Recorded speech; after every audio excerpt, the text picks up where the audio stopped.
Okay, good morning everybody.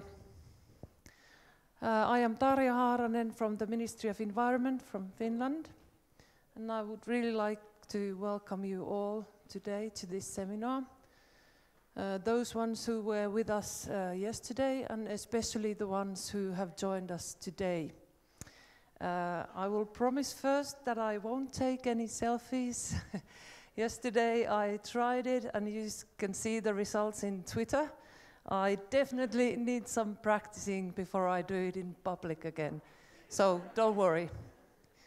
But we will have a really interesting day in front of us. The theme is nutrient recycling in agriculture and the state of the Baltic Sea.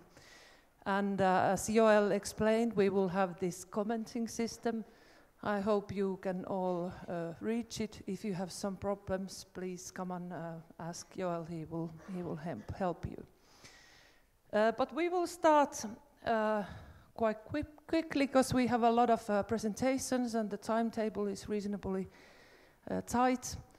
For the speakers, I will try to make sure that we follow the timetable, so you see when I will start approaching you, you know that your time is just about to run out. But we will start with some greetings from the European Parliament, and we will hear the Member of European Parliament, Sirpa Pietikäinen's greetings through video.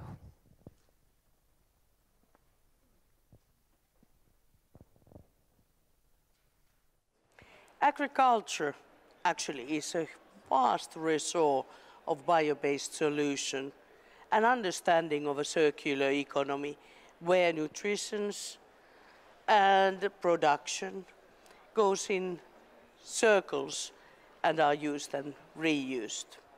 And you use the land according to its capacity to carry and to be prosperous with different kind of vegetations or animals.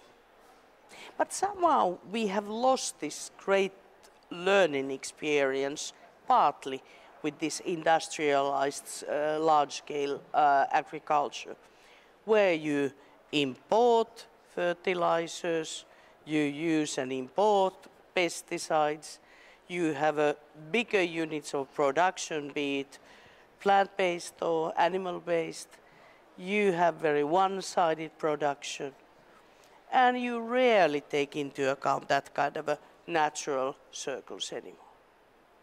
So the agriculture has become a part of the industries, and it has been very linear in last years, and the common agricultural policy has been supporting this.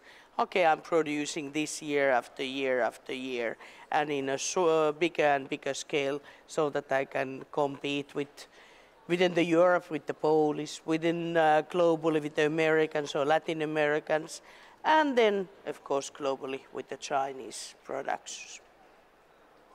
We need to step aside and think and look at it very carefully.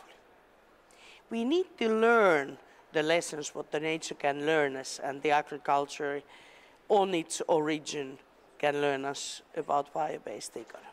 Agriculture is either a big part of the problem, increasing part of the problem, because we have more and more people in the world.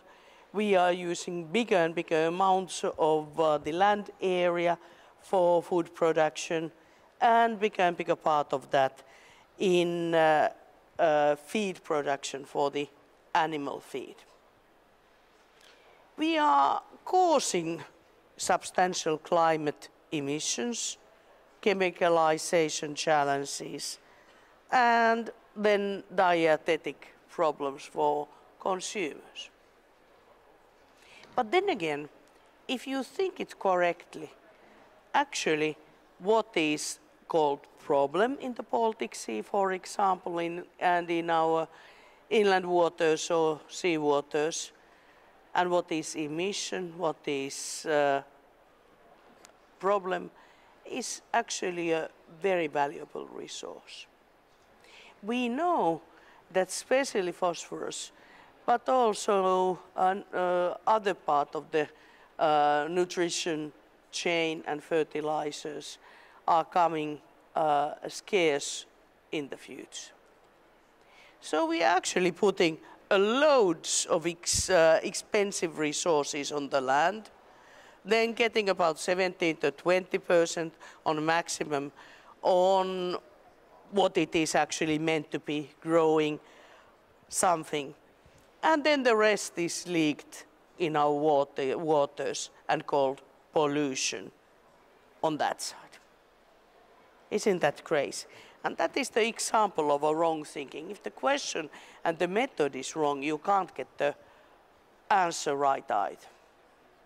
But then again, let's think how it used to go and what are the capacities of the soil. And actually soil has a huge capacity if it is not impoverished to be a source of a carbon sequestration. It can bind the carbon from the air and it can use it in fertile procedures in production. You need less fertilizers, probably and hopefully less chemicals. You are closer to nature and you solve the problems of the climate change. And I'm very happy that you are on this seminar and there you have the possibility to discuss the different kind of examples and models, how it could be done. But now I'm coming back to the common agricultural policy. If that is guiding us on wrong direction and incentivizing wrong things and disincentivizing wrong things, we are in a bad place. So what we need is a strong message from all of you towards the decision makers that we need to take into account the climate change and the knowledge what we have already about the soils and lands and agriculture's biopotential and put that on place in heart of the agricultural policy and regulation. Firstly, environmental regulation should be followed as a prerequisite on getting any subsidies in general. Then there should be more resources for experimentation, and there should be a special amount set aside for this kind of nutrition recycling in agriculture, sort of reinventing the wheel, how the nutritions can be in closed loops in agriculture and how you can benefit the carbon sequestration possibilities of the soil. You need to grade the common agricultural subsidies better in accordance on the benefit levels on combating climate change and preserving biodiversity and doing that kind of activities that enhance energy saving, sustainable energy production and circular economy. There we need all us to come together, people working for the environment in different fields, from environment in general to climate, biodiversity, the researchers that can prove and test what are the best technologies and what really are the results. And then of course, in the crux, the farmers and their experiments, their knowledge and their procedures. And send this to us, the politicians. And let's make policymakers this avant-garde of a change in the fields that are closest in history for nature and circular economy, but sometimes nowadays regarded as one of the most old-fashioned areas of the industries. I believe that is not the case.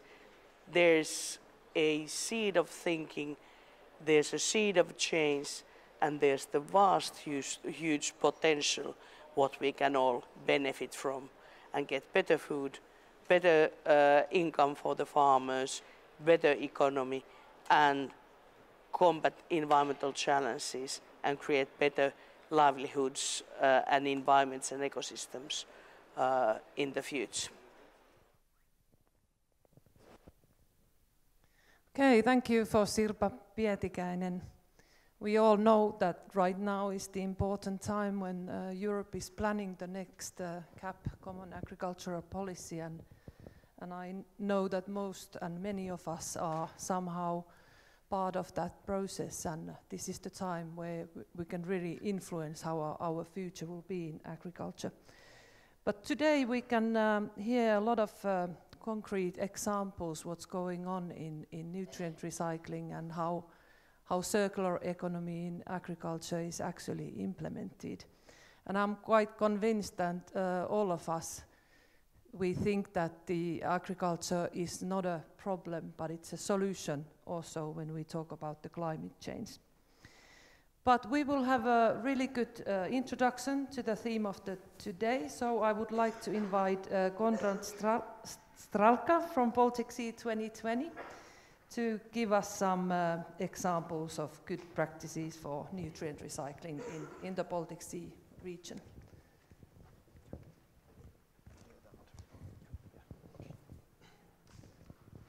So, good morning everyone. My name is Conrad Stralka. I'm the director of a Swedish foundation called Baltic Sea 2020. We have been working now for almost 15 years with mainly measures within eutrophication and fishery to improve the Baltic Sea environment. And these are all sorts of measures. Mainly we focus on supporting scientific projects, but we also have some large demonstration projects, of which one I want to tell you about today.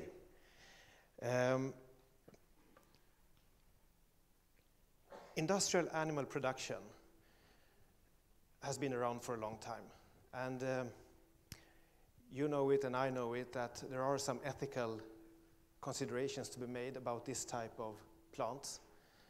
We do not involved in that type of discussion. We just acknowledge that there is a problem and we are trying to solve the problem today. Whether we should produce animals in this way or not, that is a discussion maybe for a different fora. Anyway, I want to tell you something about our project. Let's see if I can make this work. Oh. Well, as you know, the Baltic Sea requires a lot of measures to get well. We need to improve the status of our fisheries. We need to improve a lot of measures on land. And of course, one of these measures, as we see it, is the industrial animal farms. I want to say a few words about how the farms look today. And something about the problems concerning this area. We have clusters of these types of farms, meaning that the amount of food that they can produce for their animals is very low in comparison to what they would need to have in terms of arable land. An average figure is something like 10% of arable land available for each of these farms, meaning that they have a large surplus of manure and nutrients to take care of. The pig as an animal is quite not a good nutrient recycling unit compared to a cow, for example, which is very good at absorbing. Which is very good at absorbing nutrients. You can see something around 25 to 35% of the nutrients that the pig consumes are actually taken up by the pig. The rest is leaving the pig in form of manure, very much like humans. This leaves us with a quite difficult product to manage, meaning the manure. Due to how pigs are kept and the way this type of production is done, we get a manure that's very diluted with water, and so it's also very difficult to manage. It's difficult to transport, it's heavy, it's wet. All these sorts of problems make it something you just maybe want to dispose of rather than use. So, a few facts about the farm that we are working with in Poland. They produce 60,000 pigs per year. I know the biggest production unit in Sweden is, I think, something like 20,000–25,000 to make a comparison. This is a big production facility, but it is in no way unique in Europe. There are bigger ones, and there is plenty of them. They have approximately 900 hectares of arable land on which they can dispose their manure, which is actually maybe 1/4 of what they would need in order to dispose of all the nutrients that are produced on the farm. We get approximately 55,000 cubic meters of manure produced each year. In comparison, that is a city of 200,000 humans. Now, a city with 200,000 humans, we treat our waste, right? Here, it's more or less left in a lagoon. And of course, the losses of nitrogen are significant, and since there is no legislation on phosphorus right now, nobody really in Europe cares about phosphorus other than maybe Sweden and Finland. And if you look on the right side, you see the farm balance as it looked when we started.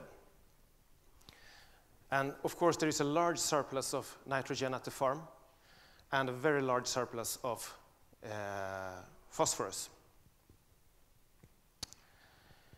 A few of the local challenges that we had when we started was that all these farms, of course, fulfill EU legislation. When you ask them, or when you measure in their soils, is there more nitrogen than should be? Of course there isn't, because most likely the losses are so big that when the fertilizer is put on the ground, no nitrogen is basically left for the plants to absorb. And we don't have phosphorus regulation, so they don't care about it. Economic realities. This is a low-margin business, pig production. During these years that we worked together from 2011 until today, I've seen the farmers very happy 1 month, and a few months later very sad because pig prices have plunged. And especially in recent years we have this African swine flu plaguing Central European countries. So now the pressure on the prices is even bigger. And of course we have other structural changes like the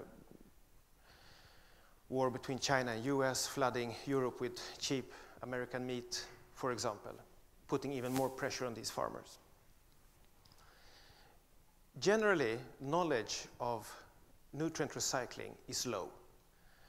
Manure isn't considered a resource, more a waste product. And I tell you something about it a bit later when I tell you a bit about the history. And of course you have cultural differences, you have language differences or difficulties, and they don't trust technology. They trust what they can see and feel. So there were some hurdles to get over in the beginning. When we started, we set up a few objectives. First of all, we want to be sure that we do not lose nitrogen and we don't spread excess nitrogen on the fields according to the nitrates directive. The second one was to try to adhere to the HELCOM recommendation, meaning that we won't put on more than 25 kilos of phosphor, more or less, on the fields per hectare.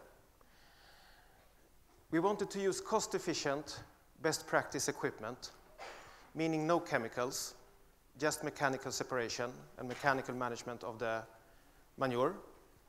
And then to put a scientific program besides this to make sure that whatever we find out is documented.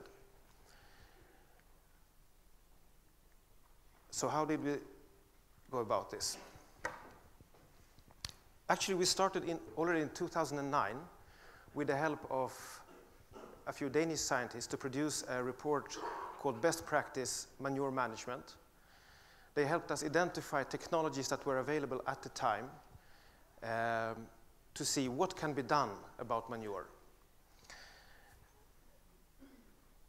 We started also, when we started to work with the farm, we introduced and reworked the farm and nutrient balances to see what's really going on. And we made deals with a Polish institute and SLU in Sweden to help us monitor through the entire project. One thing I want to tell you as an anecdote, when we started up in 2010, biogas was really in the loop. And we thought it could be a very good thing to have besides this manure management system, because it could provide a benefit for the farmers. They could sell the gas. It would enhance their manure, or so it was said.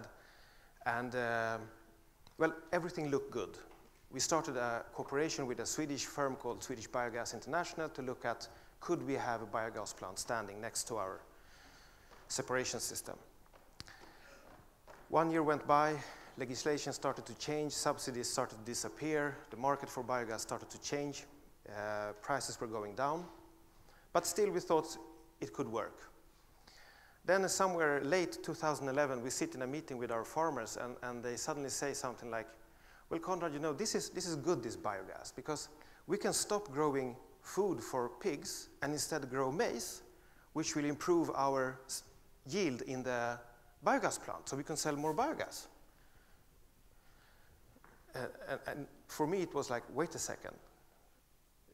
You already produce quite little food for your pigs. Now you're going to produce maize only to put in the biogas plant, which will spike our farm balance 10 times. We'll never achieve our goals in doing this. So this was a sort of awakening.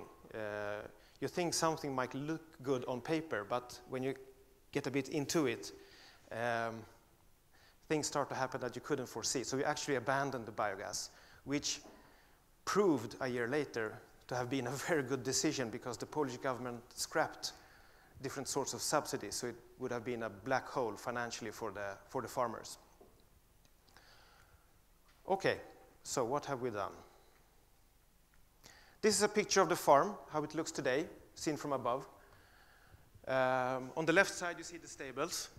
And you also see on the top the current lagoon being used. And in the middle, you see an old lagoon that was decommissioned, I think, like 20 or 30 years ago. In total, I think it's 30 stables and, yeah, 900 hectares of land.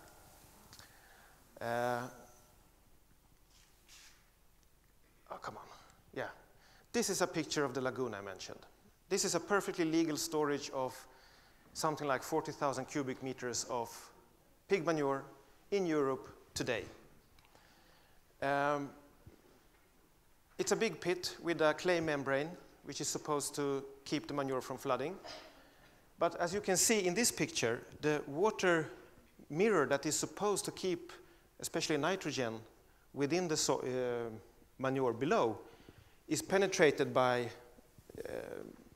dry solids, which of course makes it, the leaching starts. Yeah. So this is how the problem might look in actual life. Okay, so this is what we did. This is how the system looks like. Basically, it's a separation system where we try to achieve one dry fraction and a wet fraction. We have a few balance tanks. The throughput is approximately 150 cubic meters of manure per day. Each day, 365 days per year, 24/7. It never stops. So to create an even flow through the separation system, we have balance tanks. And there we actually discovered an interesting thing. The manure stays there quite shortly, and we have a stirrer that keeps stirring it around so we get a nice even fraction.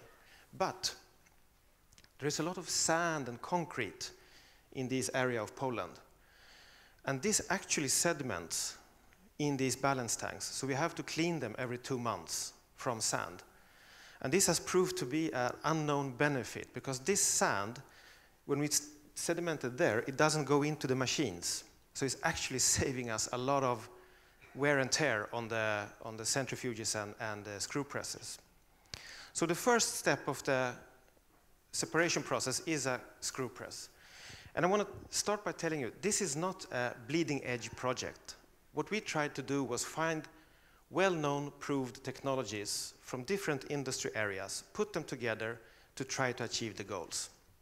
So a screw press, that's well known within farming. Many farmers use it to produce, for example, bedding material for their animals.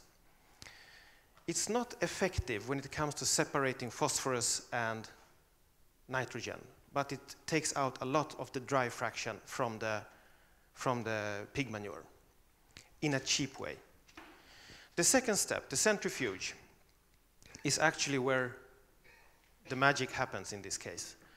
I called Alfa Laval 8-9 years ago and told them I want a centrifuge to separate pig manure. And the phone got completely quiet. There was nothing like it. And he thought for a while, and we discussed for a while, and he said, well, we have centrifuges to create olive oil, which I guess works similar to this type of what you're asking for. So this is actually a centrifuge to produce olive oil that we put in here.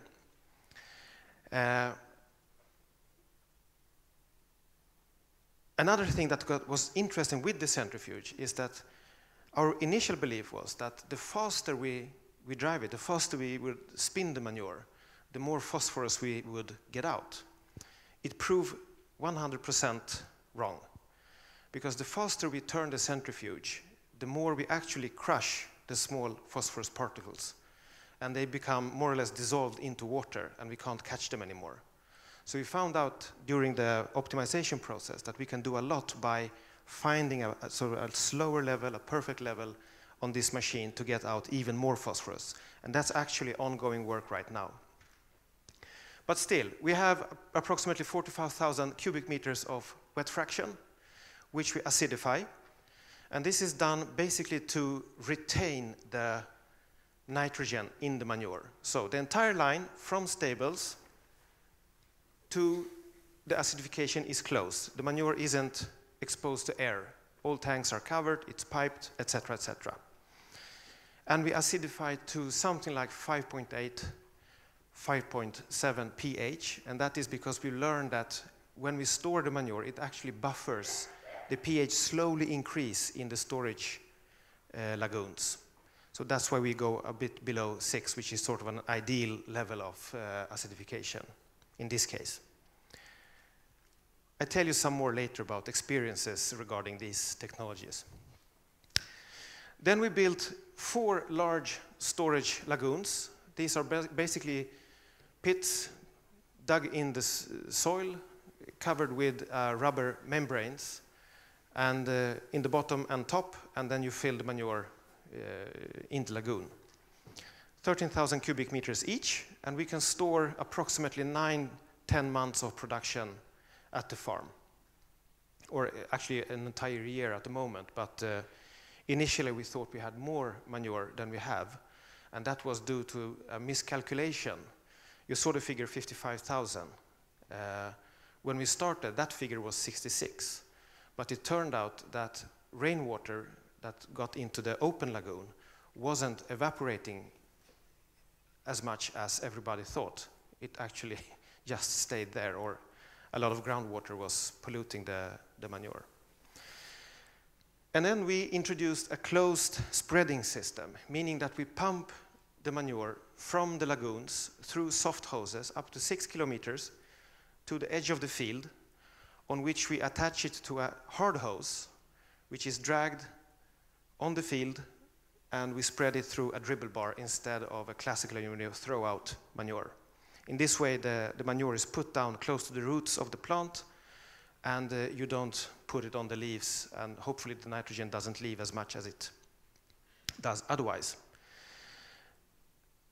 We also discovered that this drag hose was actually not as damaging to growing plants as we were afraid of in the beginning. We made videos where we see that you can drag it over almost 3 decimeter high grass, and the grass just folds and then stands up again. So it looks like a very good system. And then of course, oops, sorry, wrong way. I put the arrow in the wrong place, the black arrow. Of course, it's the dry fraction that's being transported off-site, not the wet fraction. Today, every day we drive one lorry, big one, with dry fraction to nearby crop farms, and some is actually being sold to a biogas plant who has 3,000 hectares for growing maize. So the manure that's used on the biogas plant is used on the fields adjacent to the same plant. So this is how the storage looks today. And these lagoons are empty at the moment, but when they are filled, you can see the black membrane on top of them. So, what did we achieve so far? Right now, we are down to approximately 25 to 30 kilos per hectare in the manure of phosphorus. We have done field trials on the nitrogen, and we are currently doing more scientific pot trials to get an exact number. But we did a field trial last year where we took a field, divided in half, and used the old manure with the old type of equipment that the farm had, and spread it. And on the other half of the field, we used the treated manure with the new system that we had. And in 3 weeks, you could see a significant difference on this field. Half of it, the grass were slightly yellowish, approximately 15 centimeters high, and the other half was 20 to 25 centimeters high, deep green. This suggests that the plant have been given a lot more nitrogen than the other half of the field. But we are currently measuring this, so we'll be having hard numbers very soon. And of course, for those of you who want to visit this facility, it's possible. It's very easy, accessible when you are there. It's not so easy to get there, but still. Okay, and this is always scary, talk about costs. But I'm trying to be very transparent, and you have to keep in mind that this is the first time this is done. This is a one-off, so of course we have been taking a lot of costs which maybe doesn't have to be taken a second time, but still. Our investment for the machinery and lagoons was approximately 1.2 million euros, and then some groundworks, 300,000, in total 1.5 million euros. Then we have what you could call project-specific or variable costs, which of course will vary depending on the solutions you apply, or part of the solutions you would apply. But I'm not calculating them because these are specific costs that we had. We had scientific programs, project management, etc., put on this that a farmer that would do this wouldn't have normally. Then we have looked at the farm's balance sheet to see what does it cost them to run this facility for 1 year. And when you look at fuel costs for pumps and machinery, service costs, project management, etc., it's around 380 or 38,000 to 40,000 euros per year. But we have a lot of benefits. The first one is the farm is today purchasing almost half the nitrogen that they used to purchase.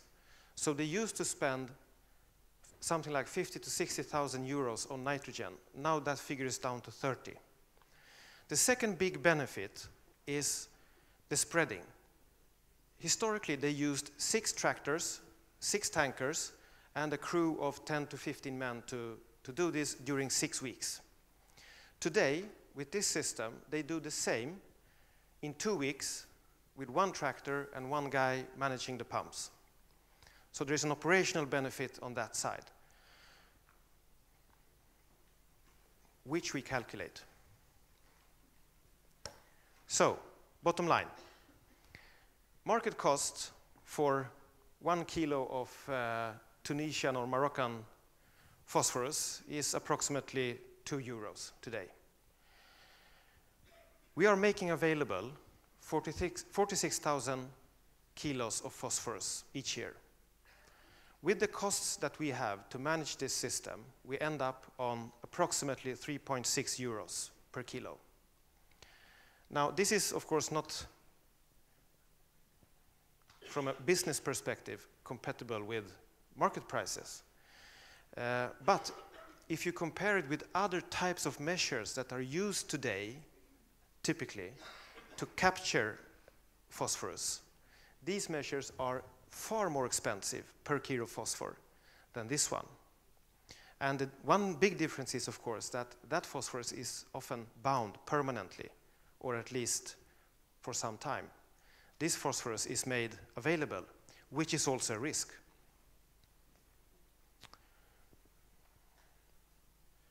So a few final words about the benefits and risks as I see it right now. And as I said, we make phosphorus available. This is, of course, a big benefit.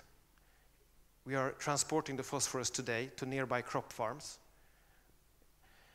But it's also a big risk. If this is mismanaged, well, then you have a huge deposit of plant-available phosphorus that could easily be lost, right?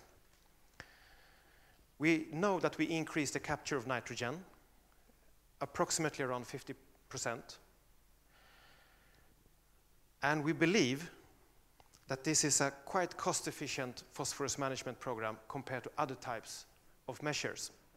And I also believe quite strongly that given some more development, smarter technology choices or cheaper technology choices, we could actually come very close to the price that is paid on the market for mineral phosphorus.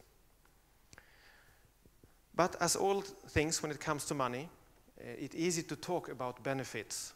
If you don't sell the tractors, the 5 tractors that you have on the farm, they are still a cost. They're going to cost you. So you have to be very aware that you cannot just say that, oh, we reduced from 5, 6 tractors to 1. You have to get rid of the 5. And you have to get rid of the people who you're actually, this sounds harsh, but still, that's the reality of how things works. So cash flow has to be monitored. Some of the machines, especially the centrifuge and the acidification system, has proven somewhat difficult to maintain. This could be because there is no local support in Poland for these technologies. And that's a thing to remember. It has cost us quite a lot of money to get acidification systems serviced and functioning from time to time. When pumps have failed, we need to get servicemen from Denmark because there are no servicemen in Poland. But of course, if you choose a technology that's locally supported, that cost would be significantly lower. There's always a risk when it comes to changes in legislation and policies. In this case, actually, I don't think it's a risk. I think it benefits us. We have to get phosphorus management in our legislation, hopefully with the revised CAP. So these types of technologies would actually be a must on all large industrial farms.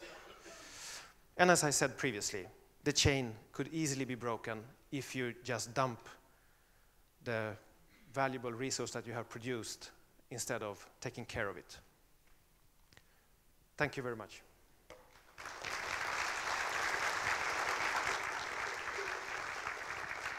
Thank you very much, Conrad.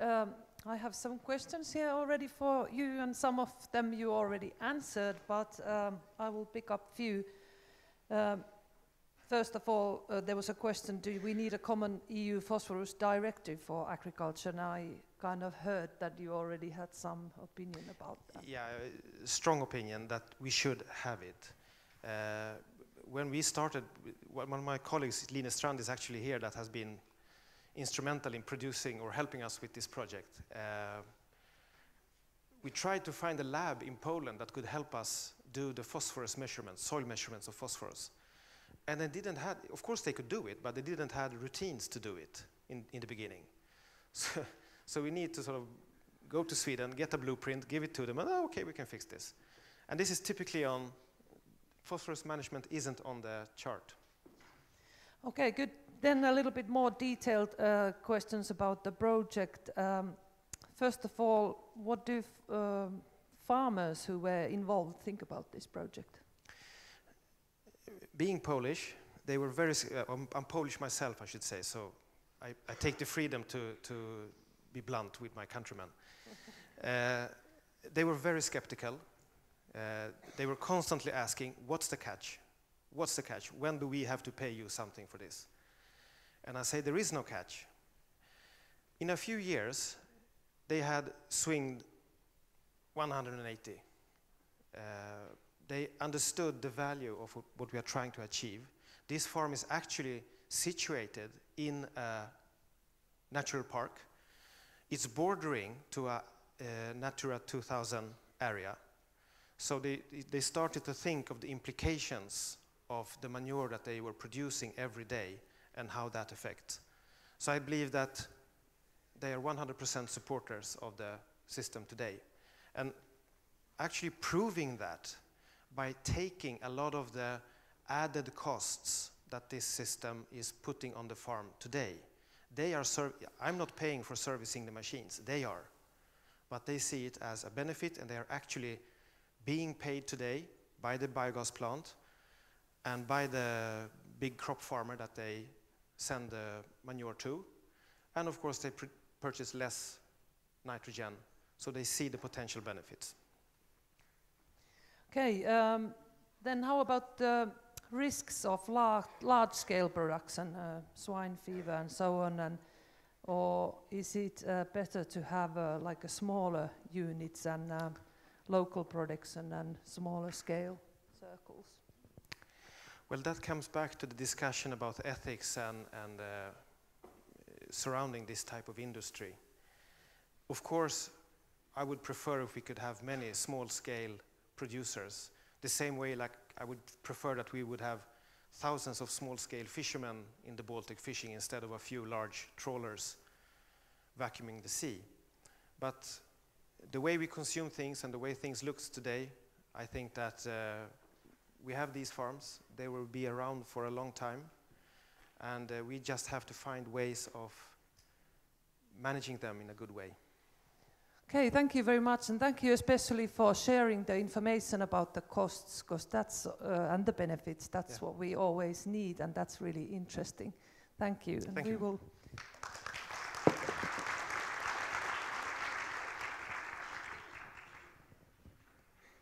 then we will continue, and I would like to invite Erik Sindhöj from Rice Agrifood and Bioscience, and we will hear about the Baltic Slurry Acidification. Please. Good morning. Thank you for being here this morning. My name is Erik Sindhöj, and I'm from the Rice Research Institutes of Sweden. And I'm luckily, my talk today has already been introduced by Conrad. I'm going to talk to you about reducing nitrogen loss from livestock production by using slurry acidification techniques. And Conrad already gave an introduction without going into details, and now we'll get some details about how this system works and a little bit more about it.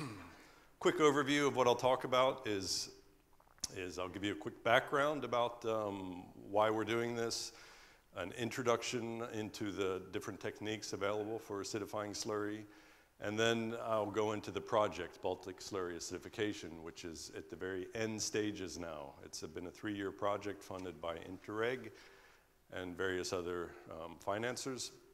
And I'll go through and give an overview of what we've accomplished in that project.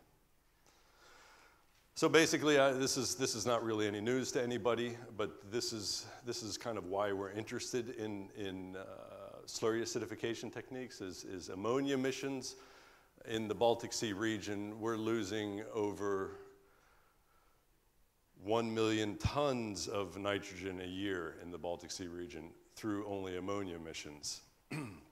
And we've set targets to reduce our emissions. And in the EU countries around the Baltic Sea, we're approaching those targets for 2020, but we have a long way to go to reach the targets for 2030. And as you can see, the last 9 years has been rather stagnant. Nothing's really been changing with reducing our ammonia emissions further. So this is an issue. So how can we deal with it? Well, most of this is from agriculture. So there's obviously, we need to focus on a solution in agriculture. And if we look at it a little further, almost all, 50 to 60% of it or more is directly from manure. So if we're going to look for a way to reduce our ammonia emissions, manure is an obvious place to look for that solution.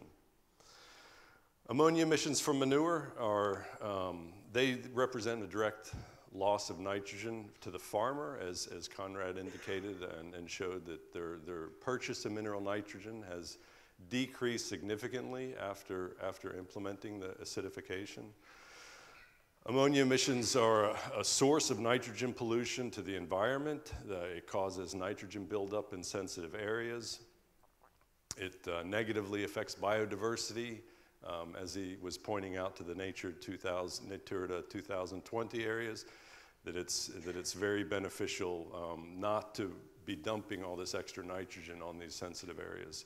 It's also toxic to aquatic animals, and it causes eutrophication of the Baltic Sea.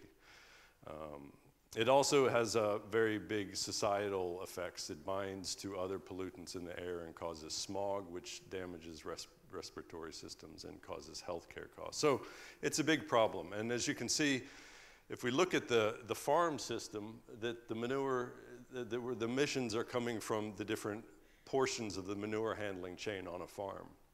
It comes from the animal house, it comes from the storage systems, and it comes from the spreading of the manure on the fields. So how much does this mean? A Danish study, we're looking at the whole manure handling chain at the animal houses and the manure stores and the field application, has summed up that in the normal standard systems of manure handling in Denmark, you're losing about 32 kilograms of nitrogen out of 100. So we're losing about this much nitrogen in a standard Danish manure handling system. And so the idea is, of course, and as Conrad indicated, that reducing these ammonia emissions should, of course, lead to a reduced need for mineral fertilizers. So how does acidification help? What does acidification really do? And first of all, it's because of the relationship between ammonia and ammonium in the liquid manure. And ammonia is a gas which goes up into the atmosphere. It evaporates from the surface. And then more ammonium is transferred to ammonia in the liquid, and then it goes up. So it keeps going like this. And if we add acid, we're adding hydrogen ions. So we shift the reaction over towards ammonium, which stays in the liquid, and we decrease emissions. So it's a very simple method. It can work with any acid, and it's been known for a long time to reduce emissions. As we can see on this slide, the effects of slurry pH on ammonia emissions, for the last several decades, we've known this relationship, and we've known that if we lower slurry pH, we can more or less eliminate ammonia emissions. The issue has always been, for a long time, is how to implement this on the farm. You have to work with very strong acids. It can be quite dangerous. You need robust systems, and it hasn't really been implemented anywhere else except Denmark, and now in Poland also, and some more places. But in Denmark, about 10-15 years ago, a number of slurry acidification technologies were developed. We call them SATs, and these are different solutions, different options available to implementing this type of technique on manure to reduce ammonia emissions. And there's systems that have been developed to acidify the slurry in the house or in the animal housing system, and then the slurry is acidified through the whole handling chain, so you get the benefits through the whole chain. There's systems that have been developed to acidify slurry in the storage tanks, in the lagoons, or directly on the field when you're applying slurry. So there's these three basic different systems that have been developed as a way to implement this on a farm scale. And I think in 2016, it was estimated that about between 18 to 20% of all slurry in Denmark was being acidified. with one of these three methods. Just a little quick overview of what the different techniques are. The in-house system is a fixed installation at the farm. You have an acid tank that's built on site, and you have a processing tank. And basically all of the manure in the house is acidified and is kept acidified. And then the excess manure is pumped to the storage lagoons, and then eventually it's spread. So the whole handling chain is acidified of manure. And tests already more than 10 years ago have shown that this type of a system installed in the Danish standard will reduce ammonia emissions between 55 and 70%. So this is a very effective way of reducing ammonia emissions from animal production. The in-storage acidification techniques they're more or less modified slurry mixers, and most of the systems they acidify the slurry as you're mixing it just before you're going to spread it, so you don't get the benefits of having slurry acidified during the storage period. Most of the in-storage sats are just done before spreading, so you get the benefits during spreading. But these are fairly simple systems. They have a lower investment cost, and they're very mobile, so you can move them around. They're most often owned by contractors, and then they can take this and they can use it to acidify slurry tanks on many different farms. The final system, in-field SATs, is to acidify slurry during spreading.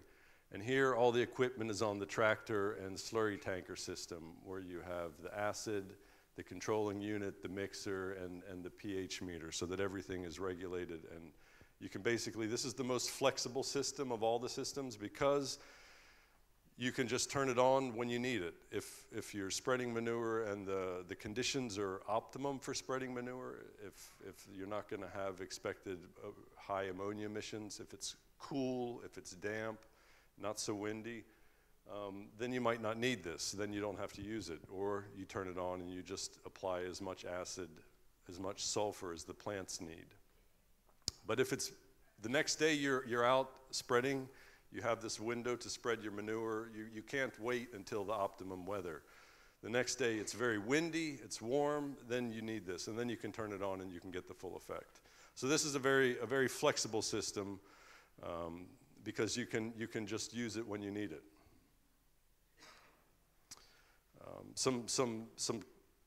Just a quick overview of many of the field trials that have been done in Denmark.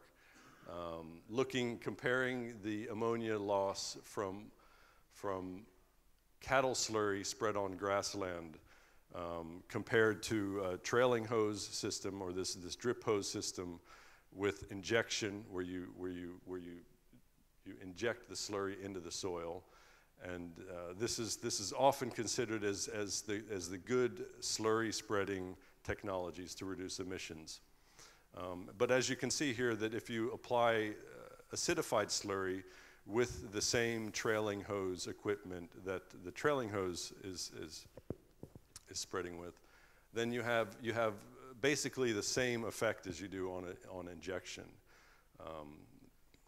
But you have a lot of other benefits as well, because injection it takes a lot more fuel. It's more compaction to the soils. You have a smaller working width, so there's more driving, and so forth. So using acidified slurry when spreading it is equally as effective to injection, and this has been known for quite some time now, for over 10 years. So when looking back at our whole farm perspective, how does it affect our emissions? And in the Danish study from over 10 years ago has shown quite simply that we can significantly reduce these nitrogen losses from our whole farm system. And this will in turn lead to a decreased dependence on mineral nitrogen. So this study, and this has been going on in Denmark for 10, 15 years. And so as a researcher, we've been looking at this and think, well, this is obviously a good system. It works, it's functional, it's been proven, it's been tested. Surely it's going to be starting to be used in other countries. And the years go by, and the years go by, and nothing happens. And then we think, okay, well, now we need maybe to help start it up. We need to help kick this going, and so we started the Baltic Slurry Acidification project to help to try to start implementing these measures in other countries than Denmark. So we put together a partnership. We got together partners in all countries around the Baltic Sea. It's a large partnership. We have research institutes, we have state authorities, we have advisory services, we have contractors, we have farmers, we have quite a diverse, we have NGOs, so we have a very, very wide diversity of partners. We put all of our heads together and we try to figure out how are we going to get this to work? How are we going to do this and start getting this to go in the different countries around the Baltic Sea? The center of the project was investments.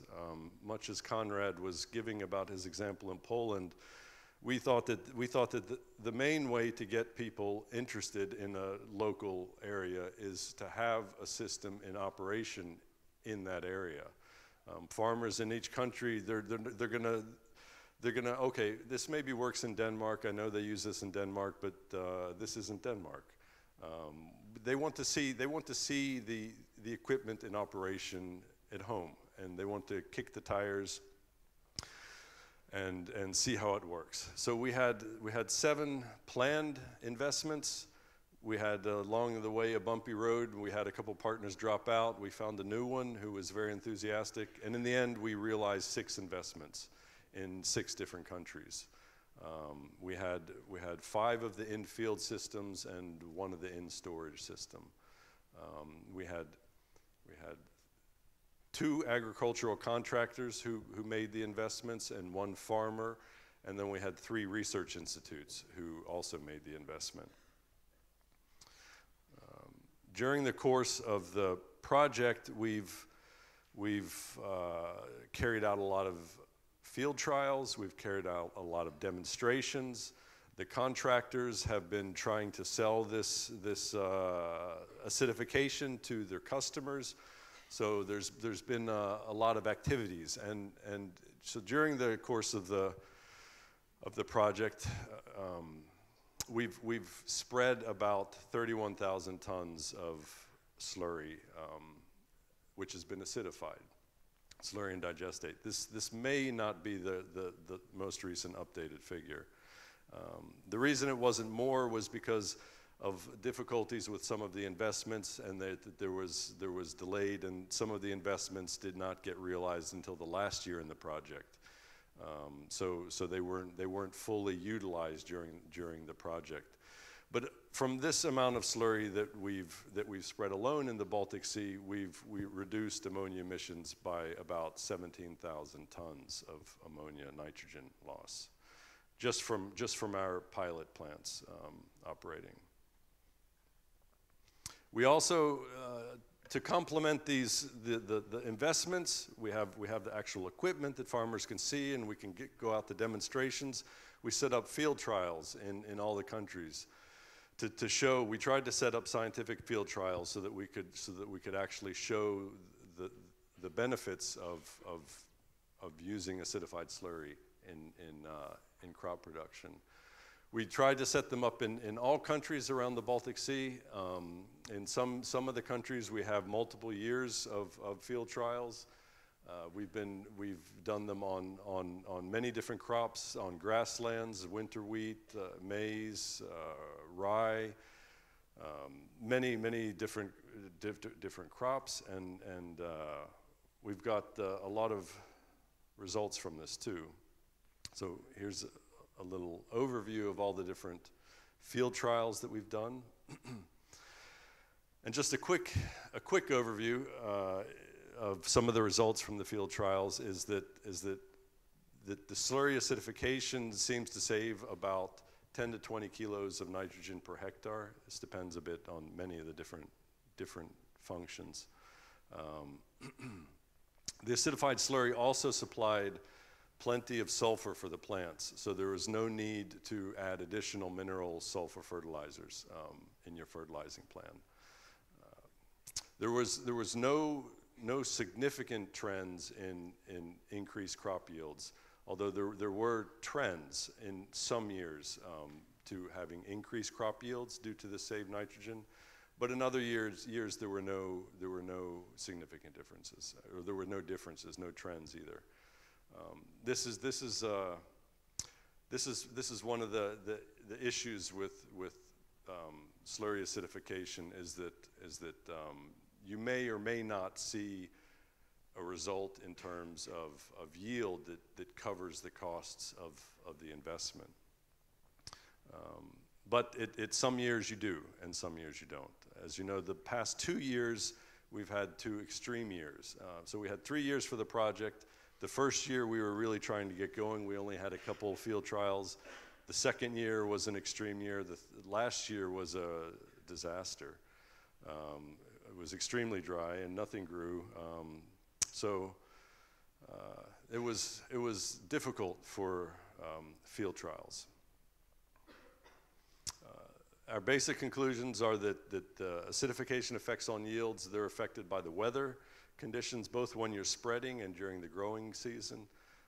They're also dependent on what the soil nitrogen levels are wherever you're doing your studies, and also on the fertilization rate, so that you have the fertilizer response curves. And if you're fertilizing up at the top of the response curves, you're probably not going to see so much effect of the acidification. So this was some of the results from the field trials. And then, of course, we have, when you mention slurry acidification to farmers, a lot of questions come up. Is it safe to use? How do I use the sulfuric acid? How will it affect my soils? Is it how much acid do I need to use? Can I use it in my manure handling system? There's a lot of questions that we tried to answer also. We tried to comb through these answers for the various countries around the Baltic Sea. And we looked at how, is it technically feasible to implement these existing technologies in all the countries? And more or less, we didn't see any major barriers to this. We also looked at the effects on equipment corrosion, and particularly concrete, since much of the slurry is stored in concrete, and in the animal houses you have the manure channels. And is this going to be an issue with putting acidified slurry in these concrete structures? So in both Poland and in Sweden, we set up some experiments to look at the long term, up to 2 years was all we could manage in the project, to look at the effects of acidified slurry on concrete. And basically what we did actually see in some cases a tendency to some decrease in strength in concrete during this time. However, it's not at all clear if this will have significant effects in the long term, in 10 to 15 to 20 years, the lifespan of these concrete structures. But it's definitely something to look into. In Denmark, there's routine requirements to test the concrete in your storage slurs, your slurry stores. So they have a long time series of these tests in Denmark, and they have never seen any significant damage to the concrete structures, but it's definitely something, depending on what concrete qualities are typically used in your country, that needs to be considered. We've done a lot of different studies on the buffer capacities. Conrad mentioned this briefly, that if you're going to store the manure in an acidified form, you have to account for the buffer capacity, which will cause the pH to raise again over time. So we did a lot of studies on this, and basically we concluded that it varies a lot depending on the slurry you have, depending if it's cattle, pig slurry, if it's a digestate. It can even vary within the same type of slurry.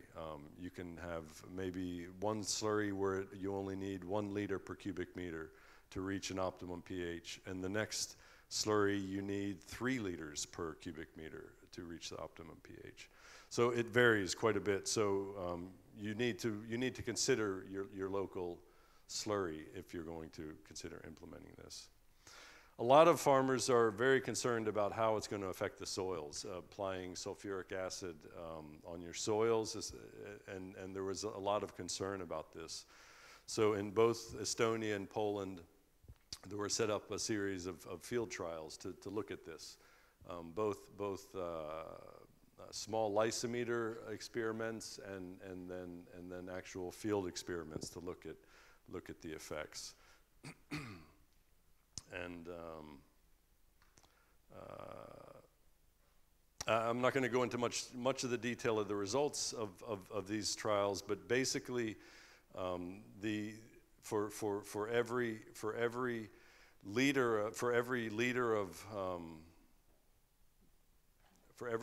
of acid that you add to the slurry, if you want to neutralize this, you need to add a little bit more than a kilo, 1.2 kilos of lime to neutralize it. And then from there, it depends on what soils you have, how much buffer capacity your soils have. So in the worst case event, if you are going to have to neutralize the acid that you're using for acidifying slurry, if you have to neutralize it 100%, then you'll be applying an extra 100 kilos of lime, 150 kilos of lime per hectare per year. So this is kind of included in the cost analysis of this.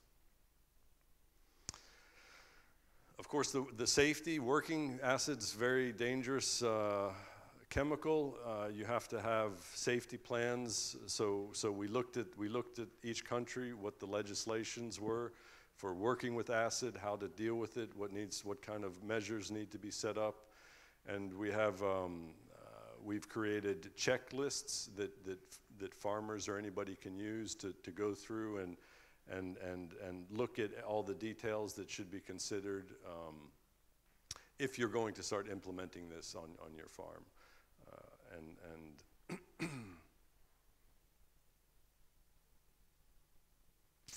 And then we also looked at some ammonia emissions. This was not a very big part of the project because it's more or less, it works, and it's been shown to work for a long time, and everybody knows it works. So there wasn't a large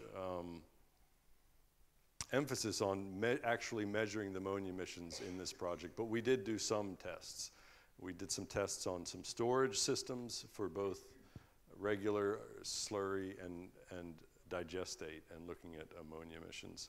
We did in many of the field trials, some of the field trials in both Germany and Poland and in Latvia, we did some ammonia emissions in conjunction with the field trials also, both in small scale and in large scale, as you can see here in Latvia, where there was a large scale field trial set up where it was whole strips of a field that were acidified with incrementing amounts of acid. So first a half a liter per cubic meter, and then 1 liter, 1.5, 2, and so forth, up to 3 liters per cubic meter.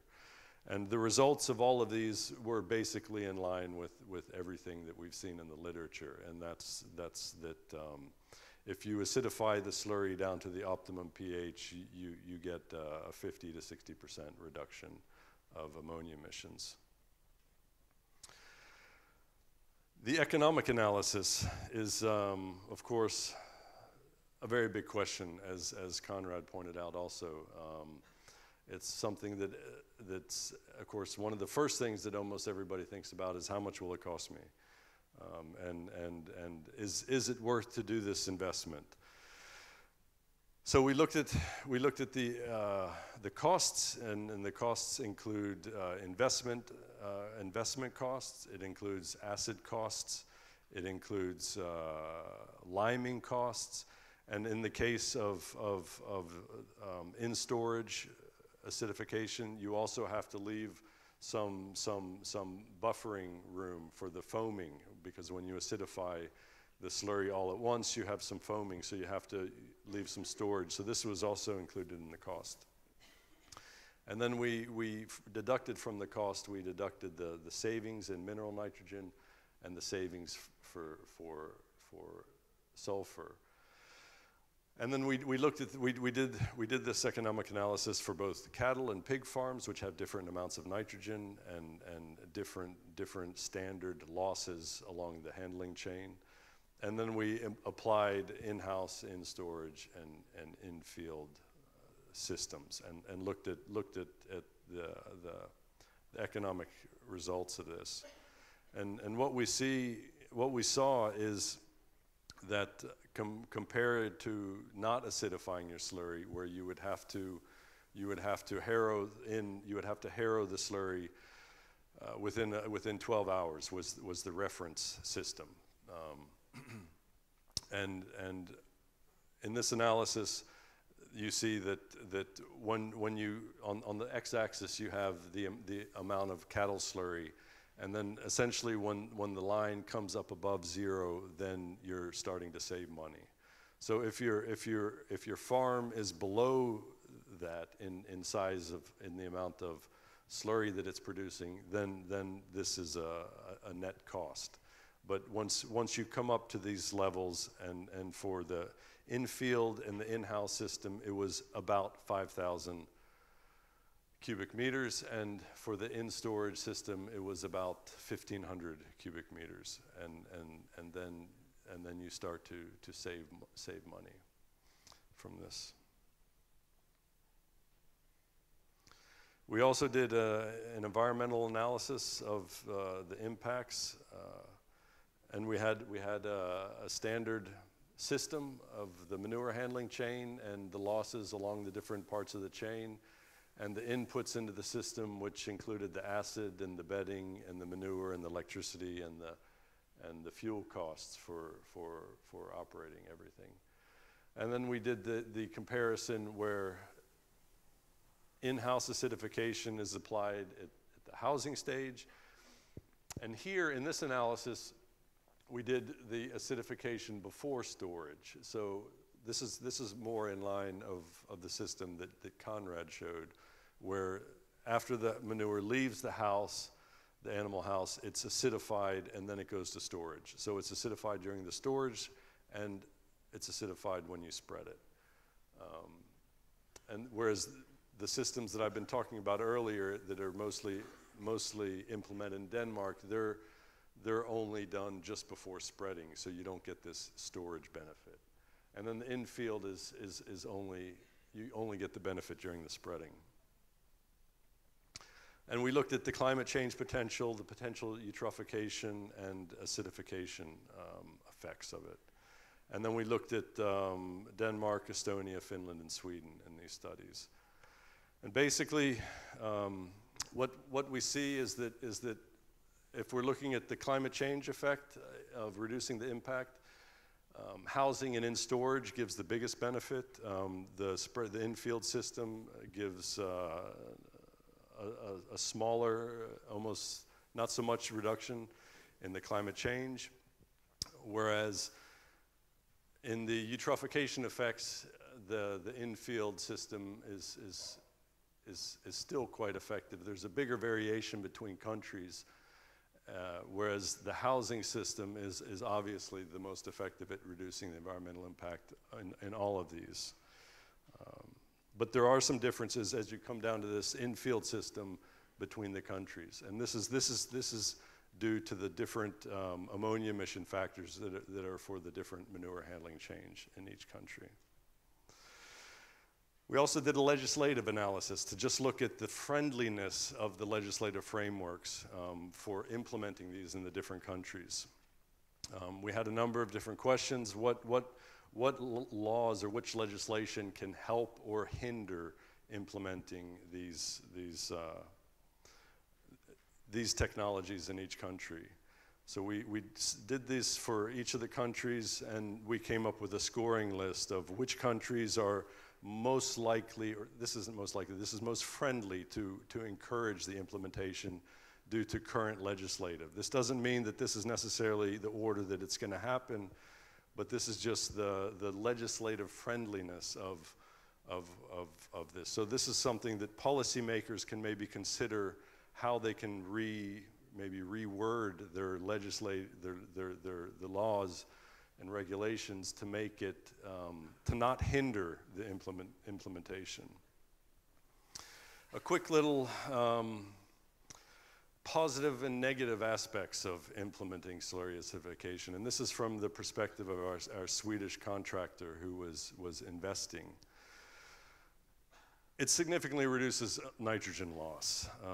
It increases the nutrient use efficiency, the nitrogen use efficiency of the slurry. There's a clear benefit for the farmers and societies. It's easy to use, and at least in Denmark, it can be very quickly and easily imported in southern Sweden. They don't have the problems of getting the dealers there as in other places farther away in the Baltic.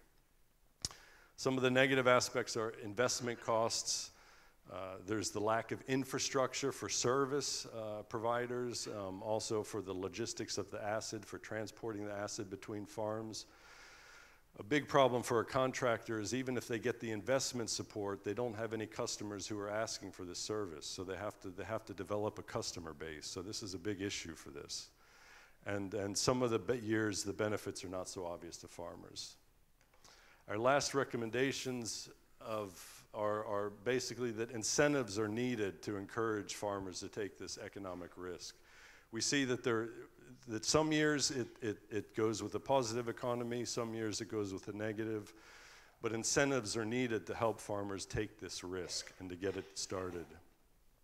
Also, the legislation should be formulated so that it doesn't specifically exclude certain types of technologies, where like if a legislation only lists injection or harrowing within 3 hours as an option, then they're excluding new technologies that could solve the problems. And then our final recommendation is that each country should establish a national expert panel group to look at this and to look at how acidification can be implemented to reduce ammonia emissions from that particular country. Thank you. Thank you very much, Erik. I have a few questions for you here. First of all, how many farmers actually use this, and how is this supported in Denmark? The number of farmers that use it, it's about 18, in 2016, it was between 18 and 20% of all slurry was acidified. The number of farmers, I think there's about 150 in-house systems, and then most of the in-storage and in-field are owned by contractors. In Denmark, most farms don't spread their own slurry, they hire contractors to do it. So the actual number of farmers who use this is hard to come by. Is it supported somehow? It's not supported, but in most cases in Denmark, farmers have to show that they're taking measures to reduce ammonia emissions. They don't necessarily have to acidify, but they have to do something to show that they're reducing emissions. And when you have an option of injecting slurry or acidifying slurry, then acidifying slurry is almost always more economical. So then they choose this. Then there was some clarification needed about what acid are you actually using and how strong? Yes, it is just any acid can be used to achieve the same results of lowering the pH, but in practice it's sulfuric acid which is used, and this is because of cost. It's very cheap and it's readily available in quantities and in very clean, pure form, and also the crops need sulfur. So this provides the sulfur for the crops too. So these three reasons. And it's most often used to have the best effect in concentrated form, so in 96% concentration. You can use diluted form, but then you need twice the volume or more volume. Okay, then there was some worries about the environmental impacts. Of course, you already talked about the effects on soil acidity, but also what is the impact on soil functioning, for example, decomposition process and the soil biota. And also there was some questions about the possible effects on surrounding water bodies and the aquatic ecosystem. It's good questions, of course, and we have in our partner in Estonia, the Estonian Crop Research Institute, looked at the effect on the soil microbial activity, and in their field trials, and what they saw in 2 years of studies was that there was no effect at all on the microbial activity of using acidified slurry as opposed to using the non-acidified slurry. And the second question, which has to do with the effects on nearby water bodies, is this referring to in what way? One of course effect is that you're reducing the ammonia emissions, so you'll be reducing the nitrogen input to the nearby water systems. Well, it says the question goes actually acidification of lakes and rivers and the aquatic ecosystems is a problem in Finland, partly due to natural soil and bedrock properties. Right, and part of the historic reason with acidification problems in our lakes, also in Sweden, has been because of the deposition of sulfur from the atmosphere, which has been greatly improved over the last 20 years to the extent to where now 30, 40 years ago we didn't have to fertilize our crops with sulfur because they received it all free in deposition. But now that's pretty much stopped, and now we have to fertilize our crops with sulfur. And if we fertilize it with mineral sulfur or with sulfuric acid, there's no real change. But one problem is that in some cases, if you need to use a lot of acid to acidify to get the results, you're using more sulfur than the crops need. So then, as it was seen in the Estonian studies also, that this sulfur can easily leach out, and whether or not this is in a scale that could be a problem should be looked into. Yeah, this is, I think, a quite hot question in Finland because we have had some mines where we have had a lot of problems with sulfur in the water bodies, but of course it depends on the amount. Exactly. Yeah, but there was one question that I would like to spend some time with. This is a comment that in Finland was an acidification pilot only 1 year, which failed totally. And could you tell, or someone else, it's suggested here, maybe Sari Luostarinen, tell what went wrong? This would be good to know and learn about this. Well, this is one of the reasons why we don't have an investment in Finland, because when we wrote the application, this equipment still existed in Finland, and we had plans to contract them to be a part of the project. And then when the project was funded, they had gone bankrupt and sold the equipment, which is now in Latvia. Okay, but maybe we will give Sari a floor to hear some comments about this. Yeah, yes, I'm a researcher at Luke, and we had a project a few years ago where we had a trial with the acidification spreader, and it didn't go by the book, but it wasn't really due to the technology. It was due to, as you said, also you had really severe years to do field trials with a very wet year and a very dry year, and you can't get these sort of usual conditions for the testing. So we also had this type of problem. It was, we weren't able to show how much of a difference the acidification could have made under circumstances with a little bit higher temperature or a little bit windier conditions. But we did show that it did have an effect even under those circumstances that we had there. And yeah, you can read about it in a Finnish in a look at a research report. And if you're interested, I can show you more where to find it. So it wasn't totally a disaster, and if that is the concept that people have, you should read the report and maybe revise. Can I comment on that? Because I think it's very important to stress that slurry acidification techniques are clean techs. They're technologies in order to try to make agriculture more sustainable. They're not necessarily production boosting technologies. That said, in some years, and depending on how you apply them, they can lead to yield increases.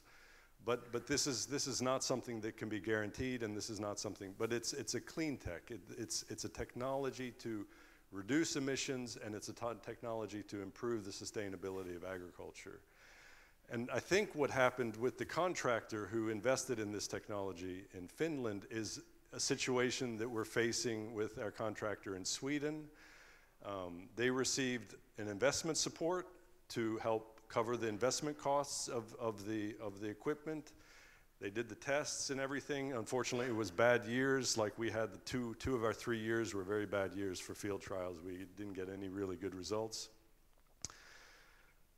And then they have to try to pay for the equipment by selling this service to their customers. But there are no customers. There are no farmers who are used to acidifying slurry in Finland. There are no customers in Sweden who are used to acidifying slurry. So these contractors, they have the lower investment, they receive some support, but they don't have customers for this. So there needs to be an incentive to help farmers to be willing to try to buy this service, to pay for it, to get it going. Yeah, and I think here in Finland it was also coupled with an increase in using injection. So there wasn't really a market and interest for acidification at the moment then. Yeah. Exactly. Yes, and in this example, injection was granted support. Support, yes. And acidification was not. Yes. So then, of course, yeah, then it's a very unfair playing field for two different technologies.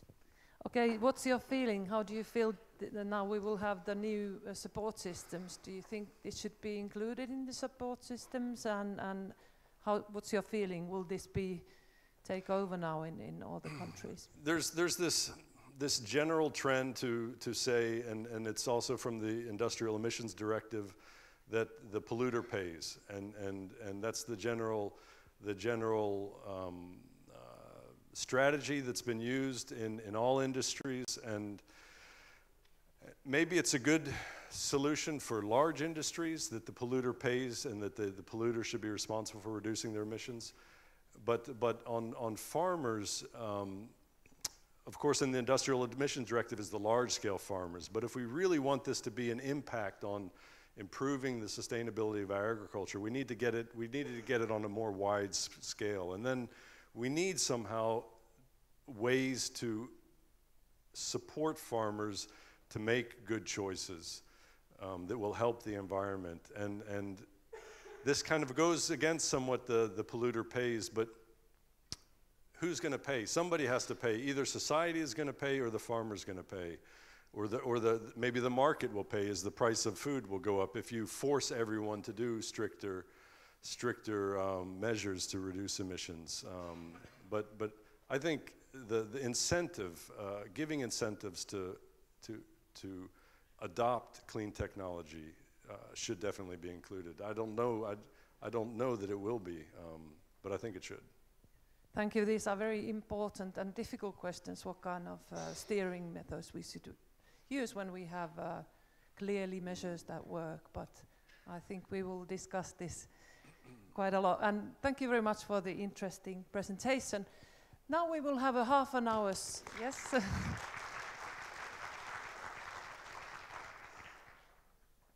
we won't have a half an hour's coffee break yet, sorry. Thanks, Erik. We will continue. We will have one more presentation before the coffee break, and we will hear 4 approaches to sustainable manure management. And I would like to welcome Minna Sarvi from Luke, Natural Resource Institute, Finland.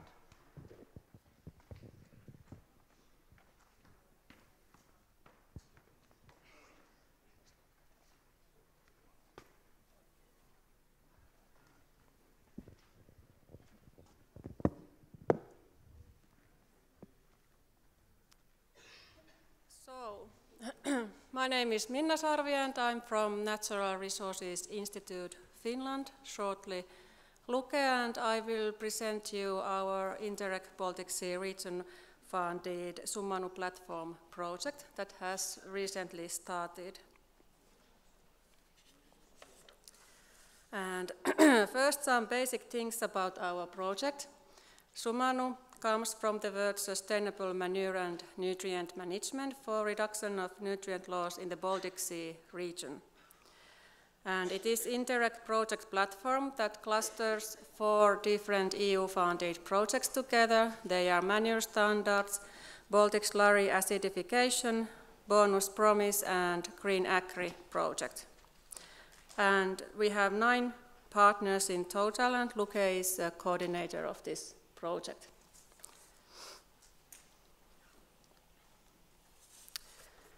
And then about the backgrounds. When thinking about manure nutrient management and its sustainability, nutrient losses can happen at 2 levels. They can happen during the whole manure management chain, as from housing to field application, as is presented there in the picture for nitrogen, for example. But also, in addition, especially manure-based phosphorus is regionally concentrated often, and it should be relocated to the areas where there is need for phosphorus. And this situation is described in this example map from Finland, where there is presented how much manure-based phosphorus is produced compared to regional crop need. So the darker the color, more manure-based phosphorus there is excess compared to crop production. And as you can see, there is a couple of hotspot areas in Finland.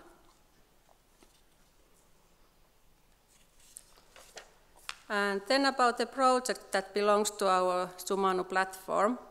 And first, manure standards, that is Interreg Baltic Sea Region funded project. And this project deals with manure quantity and quality data that is basis for many things like manure management, fertilizer use and processing plants, etc.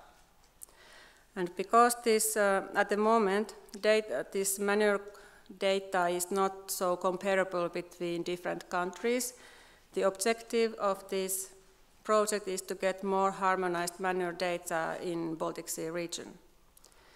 And if we would have this harmonized manure data, it would finally enhance manure use and reduce emissions, and it also would improve equality between farmers and countries if we think about emission reduction targets. And this project will produce joint guidelines for manure sampling and analysis, and also joint calculation tool for manure quantity and quality. And there will be a presentation about this later today, so you will hear about this more. Then we have this Baltic Slurry Acidification project that Erik already presented. And the background for this is this livestock manure is the main source of ammonia emissions in Baltic Sea region, and slurry acidification would reduce those ammonia losses significantly. And the objective was to promote this implementation of slurry acidification techniques to reduce ammonia losses. And then we have this bonus program funded project named Bonus Promise that has already ended 2017.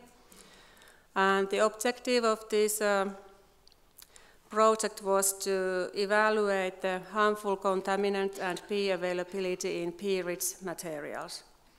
And this picture summarizes the whole project. And in this project we take samples from substrates that are going to biogas plants like manures, sewage sludge and industrial byproducts. And often those substrates was some kind of mixtures of these biomasses.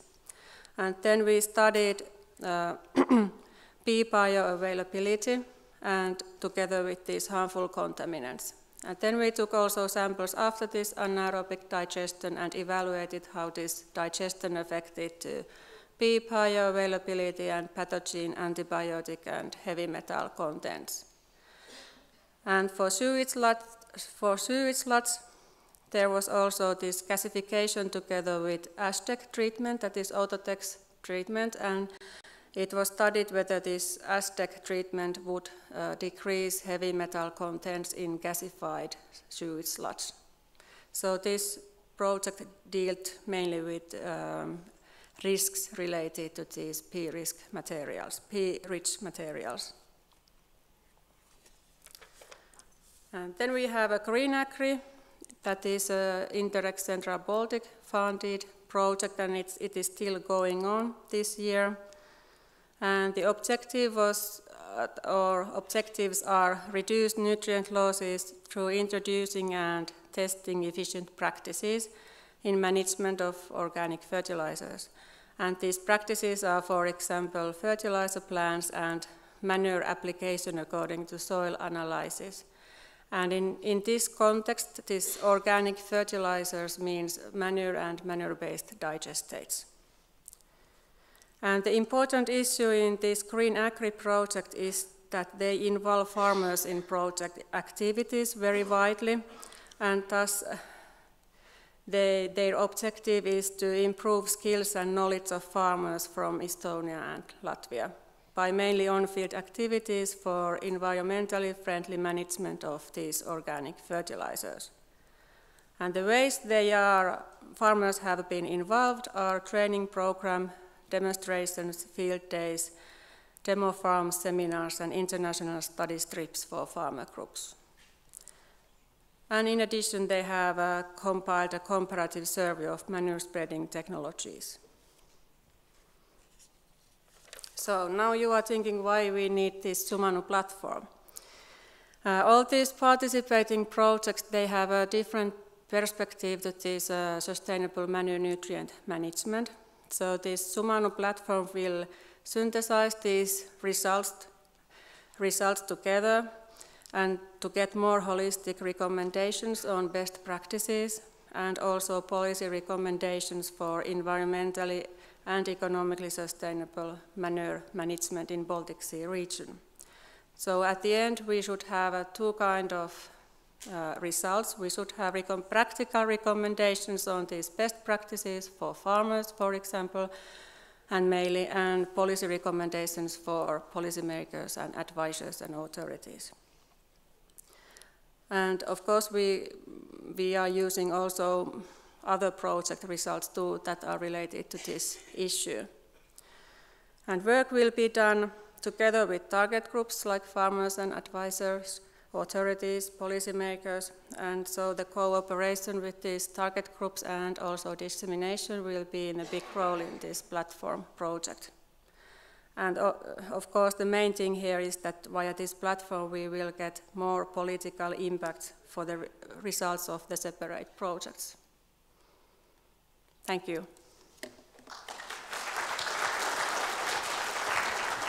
Thank you very much, Minna, and there's a lot going on manure management, and hopefully this platform will help to deliver more. Thanks a lot. And now we will go and have a small coffee break, but please be back 11:05, so you won't miss the next presentation. The coffee is served in the restaurant.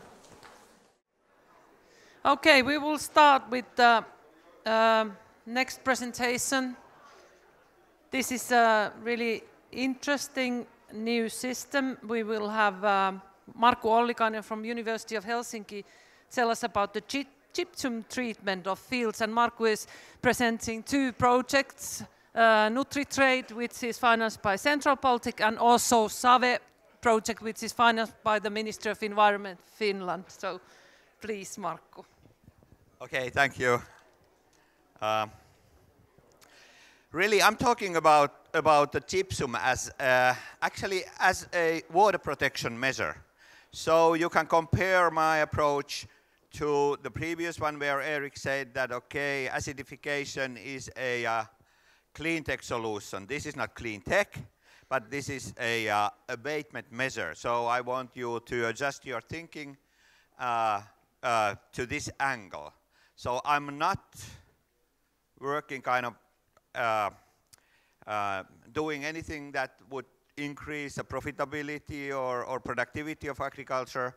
I'm after a measure that can be conveniently used after we have done all field works and everything by the book and as efficiently as we can. And then after that, if there is a need, and there is a need in Finland, we take an action to reduce phosphorus loading. So a measure that fits easily to the toolkit of every farmer, provided that the soils are such that gypsum fits to those soils. Actually, gypsum was shown to be a very good measure to reduce phosphorus loading, both particulate and dissolved phosphorus, about some 10 years ago. First in laboratory experiments, and then there was a small river basing pilot. However, these two projects left many issues unstudied. And in this case, in our project, we had to fill some gaps that were unanalyzed. One of those gaps is that if we have a large-scale gypsum treatment on fields in a given larger area, for instance, how the logistic can be arranged from the suppliers up to fields so that the spreading can be done efficiently. The second question not tackled in previous analysis was the social acceptance. So how farmers would perceive the use of this type of measure, and how local people are thinking about this type of solutions, that gypsum comes to the fields, like you see this white stuff in there. And of course, the key question with gypsum is that we had to kind of ensure in another river basing that really it's as efficient in terms of phosphorus as the previous analysis had shown. But we also studied that how gypsum impacts soils, how it impacts crops, does it have any harm? Gypsum, if you use gypsum, there is a release of sulfates, and we already heard that sulfates has been, for instance, in some mines in Finland, a big problem. So we had to analyze what the sulfates do when they get into the water. What happens to aquatic biota and what happens in groundwater. So that's why a pretty large-scale pilot was conducted. It was made in southwest Finland, a river that is called River Savijoki, and our pilot area here is marked on the red.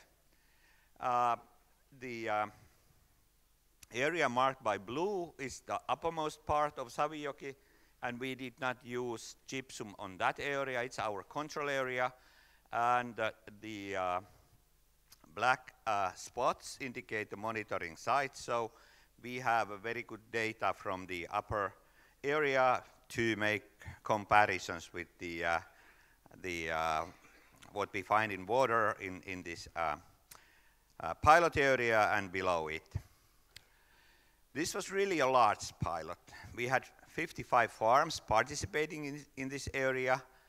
Overall, this area had 102 farms, and actually more than these 55 were eager to participate in, but they had, for instance, organic farming, and we have a gypsum that is a side product of phosphorus fertilizers, so this gypsum is not allowed to use on those farms, so there were farms that were left out because of this type of reasons. Anyways, we spread gypsum in almost 1,600 hectares and delivered more than 6,000 tons of gypsum in this area. The main goal of this project actually was that we want to have experience from large-scale gypsum and to see and to develop a proposal how we could include gypsum as a water protection measure in the agricultural support schemes, whatever they then mean, but for the next funding period that hopefully start 2021. The whole project was done in very close cooperation with farmers, so that actually we discussed a lot about the treatment, machinery, things like that with farmers, and we discussed a lot of how the current agri-environmental support system works and what part in that or in other parts of support system gypsum could be kind of placed. So we can really say that this was something like a co-creation with farmers. These four presentations are focused on the technologies. Now I focus on farmers. This is a farmer's experience from the from our gypsum amendment project. Each farmer who participated, they spread 4 tons gypsum on each hectare of their fields. Most of the farmers used contractors. Some of the farmers made the spreading by themselves. Once that was done, we made a survey among farmers. Actually, we have done it every year. We started 3 years ago, so we have 4 consequent surveys from about 45 farmers. So we have cross-section and panel data to analyze scientifically. This is just kind of highlights from the answers. We asked in the first autumn, what are the motives of farmers who participated in this project, and the main motive was that they wanted to support research for a new protection measure for agriculture, because they all thought that something has to be done on the phosphorus loads. The second motive was to improve the reputation of agriculture, so that farmers, again, they have done it many times, but again show that they are responsible and they really value the clean sea. But it's interesting that many farmers say that they are curious. It's an excellent feature in any human being that they are curious. So they wanted to test, they wanted to see how their machinery works in for this amendment case, and so they wanted to expand their professional profile. In the first autumn, we also asked them that how the gypsum application or spreading itself, how it went. And it turned out that concerning the spreading, there was no problems at all. We have already heard here that, okay, years are not similar, and actually we had a fall which has no rain at all. Fields were dry, but it's very easy to spread the gypsum, and many farmers say that this is unexceptional, so be aware that circumstances would be much worse than in this year they were. The only thing that we found out was that 1/5 of the farmers had problems in the timing of the delivery. The gypsum did not come to the farm at the day or at the hour that was agreed upon. After the first year, we made the second year survey to see that how after the first harvest, how everything looked like. The first thing was that there was no yield penalty, so it does not reduce yields. Some, but few indicated actually their yields had been higher. The greatest increase was 1 ton per hectare for barley. And our guess is that, okay, that was a land that it does have enough sulfur. We asked about soil compaction. We asked about soil quality and things like that. And those farmers who are using conventional or conservation tillage, 1/5 of them say that, okay, we think that our soil quality has improved. Gypsum, when it's spread, it ties the microparticles more tightly together, which means that the soil is easier to plow and to manage, and this is what these farmers realize. This is also the same observation that in the previous project was made. Then we asked them, okay, that if we have a solution where gypsum is included in the agricultural support system, would they recommend doing this to other farmers? 70% say that they will recommend using gypsum to other farmers. Out of this 30, about 20% say that we honor the independence of each farmer, so we don't make any recommendation. We let them to make the pondering and then the decision. So the percentage could have been higher, but it was this attitude which they said. We asked, would you be willing to use again? 70% say that they are willing to use again. Also, they indicated that they had response from the local people who say that it's a good thing that you are doing something for waters. So this increased appreciation of farmers among the local people. This year, this last fall's survey is not included here, but we asked in all these surveys that have there any doubts or fear concerning the use of gypsum? 30% originally said that they are afraid that yields will be lower. Now this percentage is almost 0 in this last survey, and some other doubts have also gone down over time. So this is how farmers think. But what happened to waters? This is the our current analysis of the phosphorus runoff and erosion.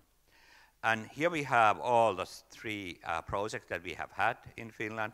First were the field or laboratory experiments with artificial rainfall, then the other small river basing project, and then this our SuMaNu project. Erosion was not measured in this laboratory rainfall case, but erosion in these 2 river basins turned out to be the same. So gypsum reduced erosion by 50%. Particulate phosphorus, its amount is very closely related to erosion. So these laboratory experiments gave very high reduction percent, 70%, but it's of course always when you go from laboratory to river basing where the natural circumstances, variability of weather and things like that start to work, the results are always lower. But the particulate phosphorus was reduced in both TRAP and SuMaNu project by 50%. The hard nut for phosphorus policies in agriculture is this dissolved reactive phosphorus. Laboratory experiments indicated that gypsum would reduce also that by 50%. The earlier TRAP project found out that at least 25% has been reduced. We have not given any figure yet. Over time, we had first very dry year, then we had very rainy year, and depending on which part of data we take, I look at, we have different percentages. We know that it's positive, but to make a definite conclusion requires more observations. And now that this project kind of has a continuation for 2 years, monitoring the water quality and some other things, we can complete this figure by that. We have also analyzed particulate carbon, which was not part of these 2 earlier projects, and we found out 15% reduction in particulate carbon, meaning that gypsum helps to keep carbon in soils, which is always a good thing for agriculture, and it's a very good thing for the climate. We analyzed this, the dissolved organic carbon, and in these laboratory cases, it was reduced by 35%. It's much more difficult to define it in a river basin area, so we know that it's considerable, but we have been so far reluctant to give any or calculate any definite year. Duration of the research is now 3 years. This fall, the impacts seem to be the same, and we follow the 2 years to see how it goes on. We made a survey among the farmers in this previous trap project, which started 8 years ago, and out of the 8 farmers, there were 10 farmers. Out of this, 8 farmers still have a feeling that the phosphorus loading is lower than it was before the gypsum treatment. So we put 1 year continuous monitors in the river and found out that indeed the loading is lower than it was originally, but we couldn't kind of have it shown as a statistically significant result. But basically, it looks like that.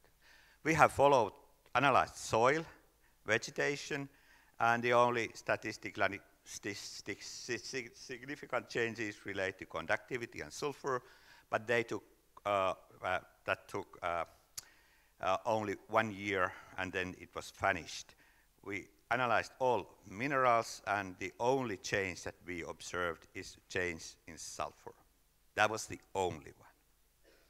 Not for instance, selene that was found out earlier. We analyzed a lot of the impacts of sulfates on biota. And here are all these experiments that we have made. And there are threatened species like thick-shelled river mussel. There are important things like fish and trout, groundwater. And if you look at, there are no effects. Only thing on which we did not have any conclusion was trout spawning, because the rains were so heavy that the eggs that we had in the river, they were destroyed by the sand, but also in the very close by in the control area, which is in a pristine state, also there all the eggs were died. So no conclusions on that. We did analyze the microbial activity. Preliminary, we had no effect on that. We discussed with experts concerning worms, and based on that, there should be no problem on those. And I see that you want me to stop. Always, yes. So, but the thing I want to say to you, that if I think about the Finnish phosphorus policy, which has been very consistent to my mind, we take measures that reduce particulate phosphorus by reducing erosion. We reduce phosphorus fertilization, so up to the needs that the plants have. But we have very high soil phosphorus content, and it's this part that the gypsum will then sort of hit and help us to improve the quality of water. So perhaps I then stop this. I just show you that by having the whole southern Finland treated by the gypsum, we could achieve all our water protection goals for the Baltic Sea, Gulf of Finland, and Archipelago Sea. Thank you, Markku. I have a few questions here which I would like to give you to answer. First of all, there was some worry about the heavy metals in gypsum. We have laboratory information about the content. Heavy metals in gypsum are a problem in areas where we have gypsum from apatite that is taken from Africa, because they are sediment-based apatite, and it contains heavy metals, radioactive substances. In Finland, we have gypsum that is volcanic-based, and it's clear, and there are no things like heavy metals or cadmium, whatever. It's clean and safe to use. Yes, and then also could you tell a little bit more which kind of soils this is suitable? This fits best clay soils, but it works also in coarser soils. We are very keen to see how well gypsum would work in Poland, which have coarser soils, some clay parts, and actually we have a connection there, and we are going to start there some examination on this matter.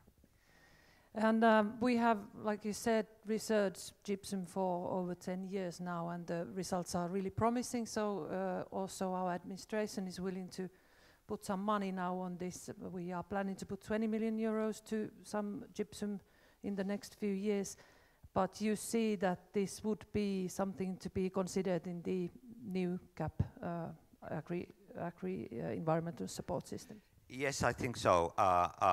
The Finnish government is now boosting the water protection, but over time it would be nice to have a possibility for farmers also in some other areas than in our hotspot areas to use gypsum.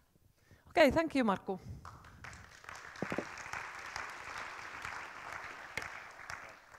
And then we will continue with the innovation cluster on field crops in Estonia. We have two representatives from Estonia, and we will start with Roosi Soosaar, and then we will continue with Priit Tammeorg. Please. Hello. First of all, I would like to say many thanks for the organizers of this event for inviting me and Priit here. My name is Rose, and I am the coordinator of Innovation Cluster on Field Crops in Estonia.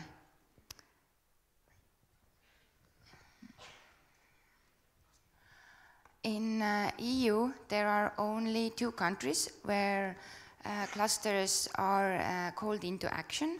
The countries are Estonia and Scotland. So what is a cluster? Cluster is a group of people that work for the same purpose. Cluster contains a non-profit organization that is made by farmers. There are also partners that are involved. There are private institutions, companies and startups. For example, in my cluster from Finland there is Ecolon Oy, and there are also public institutions included, like research centers and universities. Only NGOs, only farmers can apply for project funding. So this means that everything is acted on farmers' agenda. Farmers choose what to research and tell the researchers where to look for. This means that the results go fast into action. Important is that excellence is required by researchers, but it is not sufficient. Important is impact. To decide, in my cluster, there are a lot of different farmers. For example, pig farmers, dairy farmers, there are organic farmers, mixed farmers, and also one beekeeper. And when we all got together a couple years ago, we had to decide what is the one nominator for all of us, what is important for all of us. And we found that it is soil, and we also want to reduce environmental footprint. So right now, there are 5 cluster activities. They're all different, but they all serve the same purpose. We want to reduce nutrient leaching, and we also want to reduce pesticide usage in our farms. So, to get more information, please visit my webpage. And just to let you know, in English, this mulla kaitse, it means soil protection. And to Conrad, I would like to say that there are farmers who care. Okay, thank you.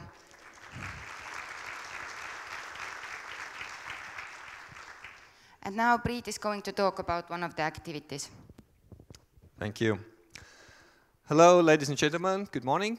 My name is Priit Tammerg, and I come from Department of Agricultural Sciences, University of Helsinki, and our Agrichar research group is partner in this innovation cluster project. But as this cluster has just begun, I'm also talking a little bit about other results from our research group. So the topic will be how biochars and recycling fertilizers can be part of the solution. So first I will tell you a little bit about what are biochars, then how they can help in closing nutrient cycles in basis of our results, in terms of how they can make manure management more efficient, how they can improve in sediment recycling, and also are they safe. And finally, a few words about how efficient are recycling fertilizers. So to start off, what is biochar? Basically biomass heated without oxygen. The process is also called pyrolysis. So far it's the same as charcoal, but now comes the important distinguishment. If the charcoal is used for energy, this is not biochar. So biochar is only if it's used for such a way that does not allow a rapid mineralization of the biomass carbon back to the atmosphere.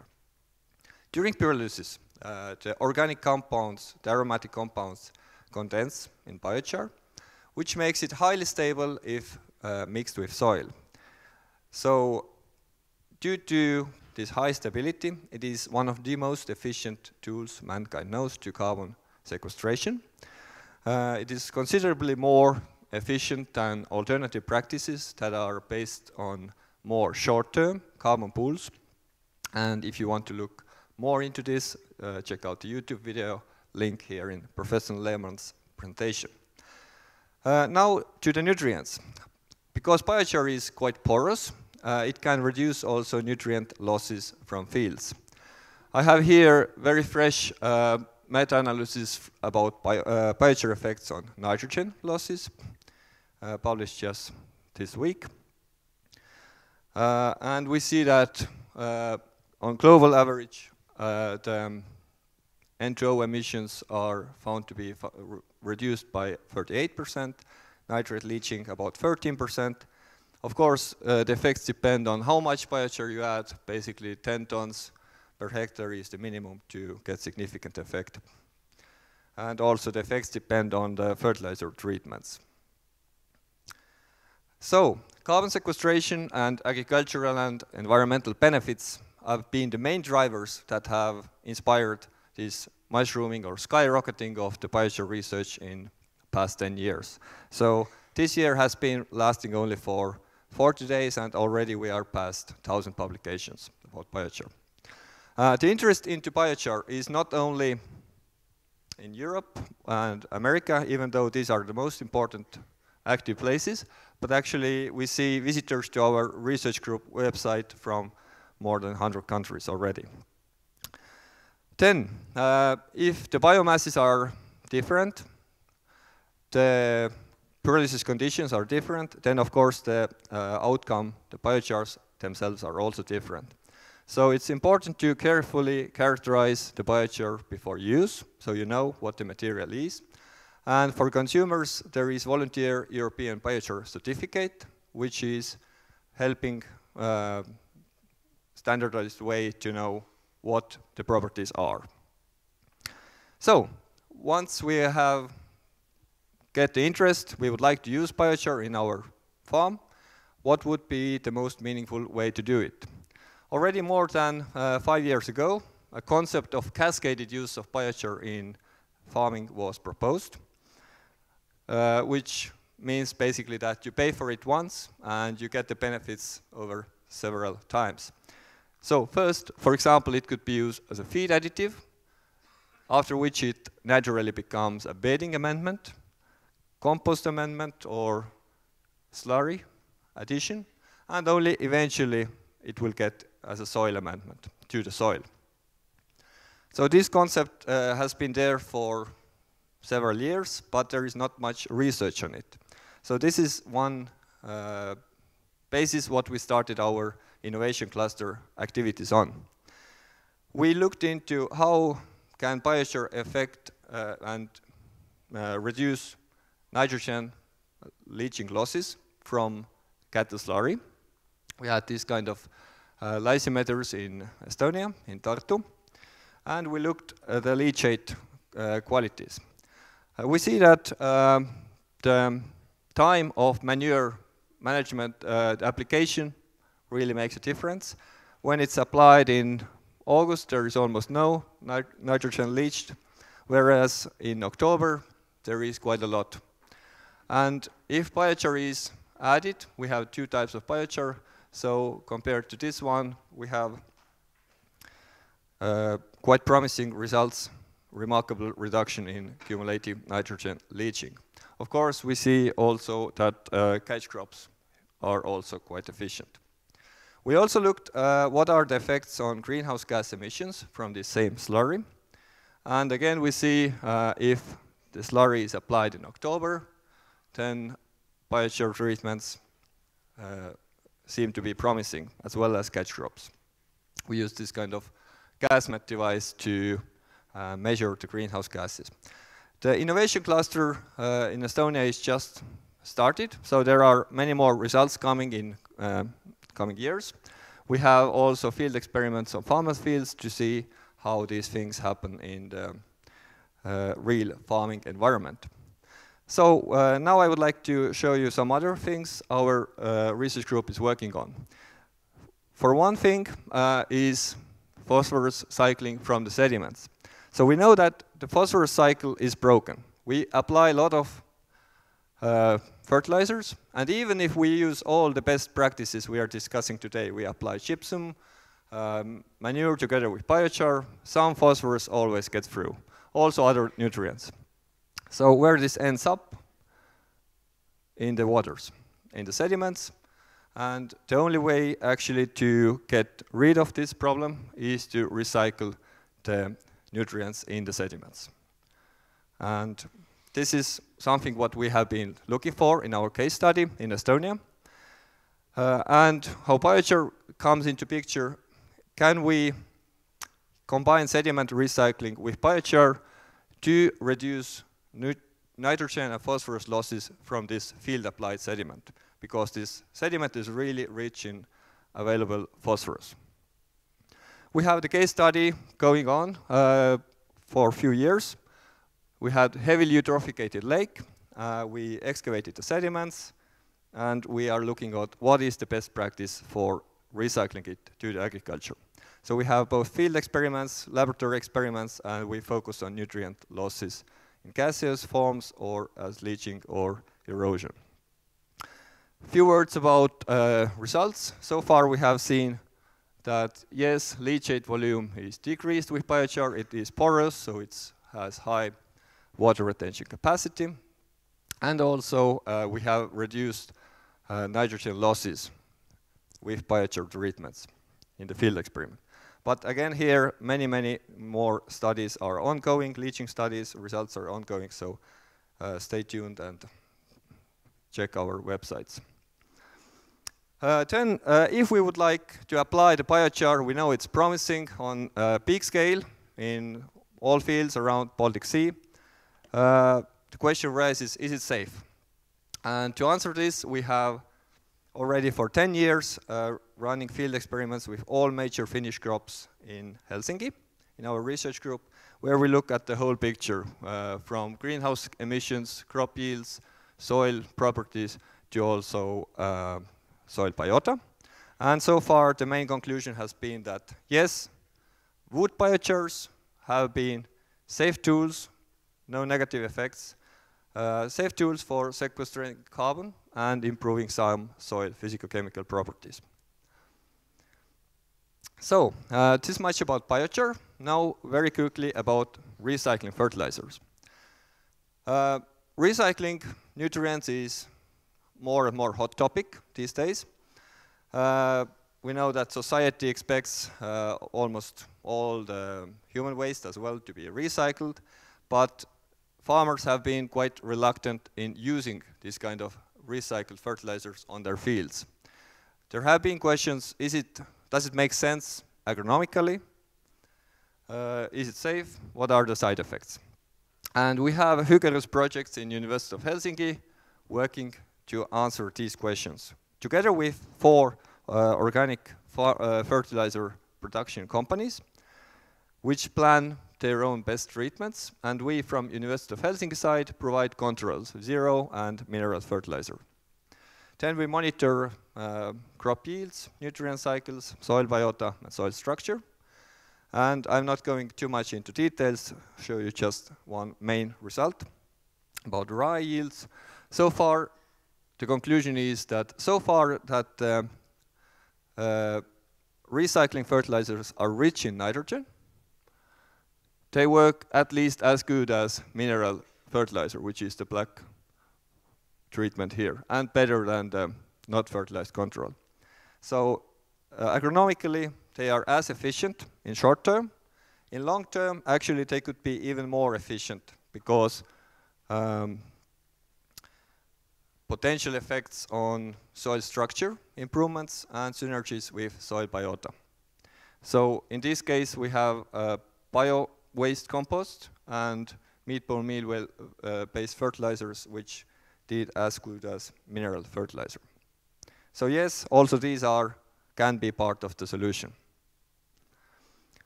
In conclusion, the things I would really like you to remember after today is that wood-based biochars are safe tools for sequestering carbon and closing nutrient cycles. But of course, the effects depend on the properties of biochar and soil, so make sure you know what biochar is, what you will be using. Next, recycling sediments. It will be increasingly hot topic in coming decades, as it is practically only efficient way to close phosphorus cycles. What we know already now is that biochars can make this recycling even more efficient. And finally, recycling fertilizers, which are rich in nitrogen, work as efficiently as mineral fertilizers. And economically, we checked this as well and found that many times they actually pay off even better than mineral fertilizers. With these words, I would like to thank you for your attention. Here are some more links where you can get more results, updates from new blogs, and also our funders are gratefully acknowledged. Thank you. Thank you. Thank you very much for our Estonian colleagues, and you will all get the presentations and you will see the links, so you will find more information. We will continue now with the next speaker. I forgot to say especially thanks for the greetings from the farmers from Roosi. And next speaker will be Sari Luostarinen, who will talk about the manure standards project from Luke. Please. Thank you. You've seen me as a surprise guest once already, so I'm a researcher at the Natural Resources Institute of Finland, Luke, and we have a project called Advanced Manure Standards for Sustainable Manure Management and Reduced Emissions going on, and I will tell you a little bit about it. So the story behind this project is that overall we all know that there is a need to improve nutrient recycling and therefore also reduce nutrient losses to the environment, and this goes for all sectors. So in the Baltic Sea region, the eutrophication is an issue that we need to tackle, and the role of agricultural and nutrient input has to be reduced. So in more detail for this project, manure from animal farms is a major recyclable biomass, and it contains a lot of nutrients, and if we can improve its reuse, we can manage the nutrient cycles more efficiently and reduce the need for mineral fertilizers. And at the moment, manure use as a fertilizer is based on variable methods to determine its nutrient content. So it can be made in several ways, and depending on the country, you have different instructions on how you should do it. So if you have a bad quality data for manure, you might be fertilizing in a wrong way.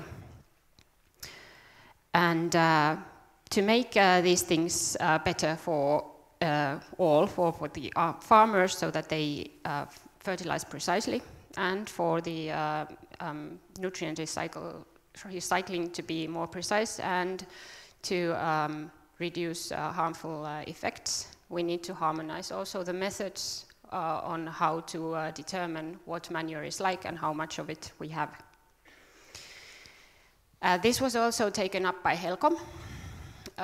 Previously, so in 2013, there was a declaration made in the ministerial level to make national manure standards for manure nutrient content and guidelines for the whole region on how to use them. And how to reach this, a joint project was chosen as the way forward. And partners from research, authorities, farmers, advisors, and in collaboration with the policymakers was started. So now we have manure standards. And we will be ending the project in this year, and we have 19 partners from 9 Baltic Sea countries.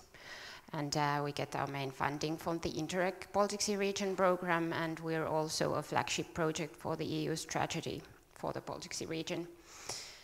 And I will tell you a little bit more about what we have achieved so far now.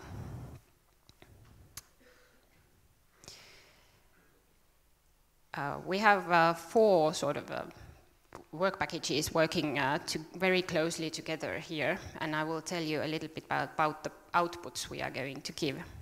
So one of the work packages is dedicated to manure sampling and analysis. We have several pilot farms where we test manure sampling instructions that we compiled, and we take samples using these instructions, and we send them out to several laboratories to check also whether we get a similar result with the same sample, or is there an error also possibly in the analysis methods. And we have a basic manure management survey done and tested with these pilot farms. And eventually we will make these guidelines and recommendations on how manure sampling and analysis should best be made to get as representative result as possible. Then we're making a mass balance calculation tool for manure.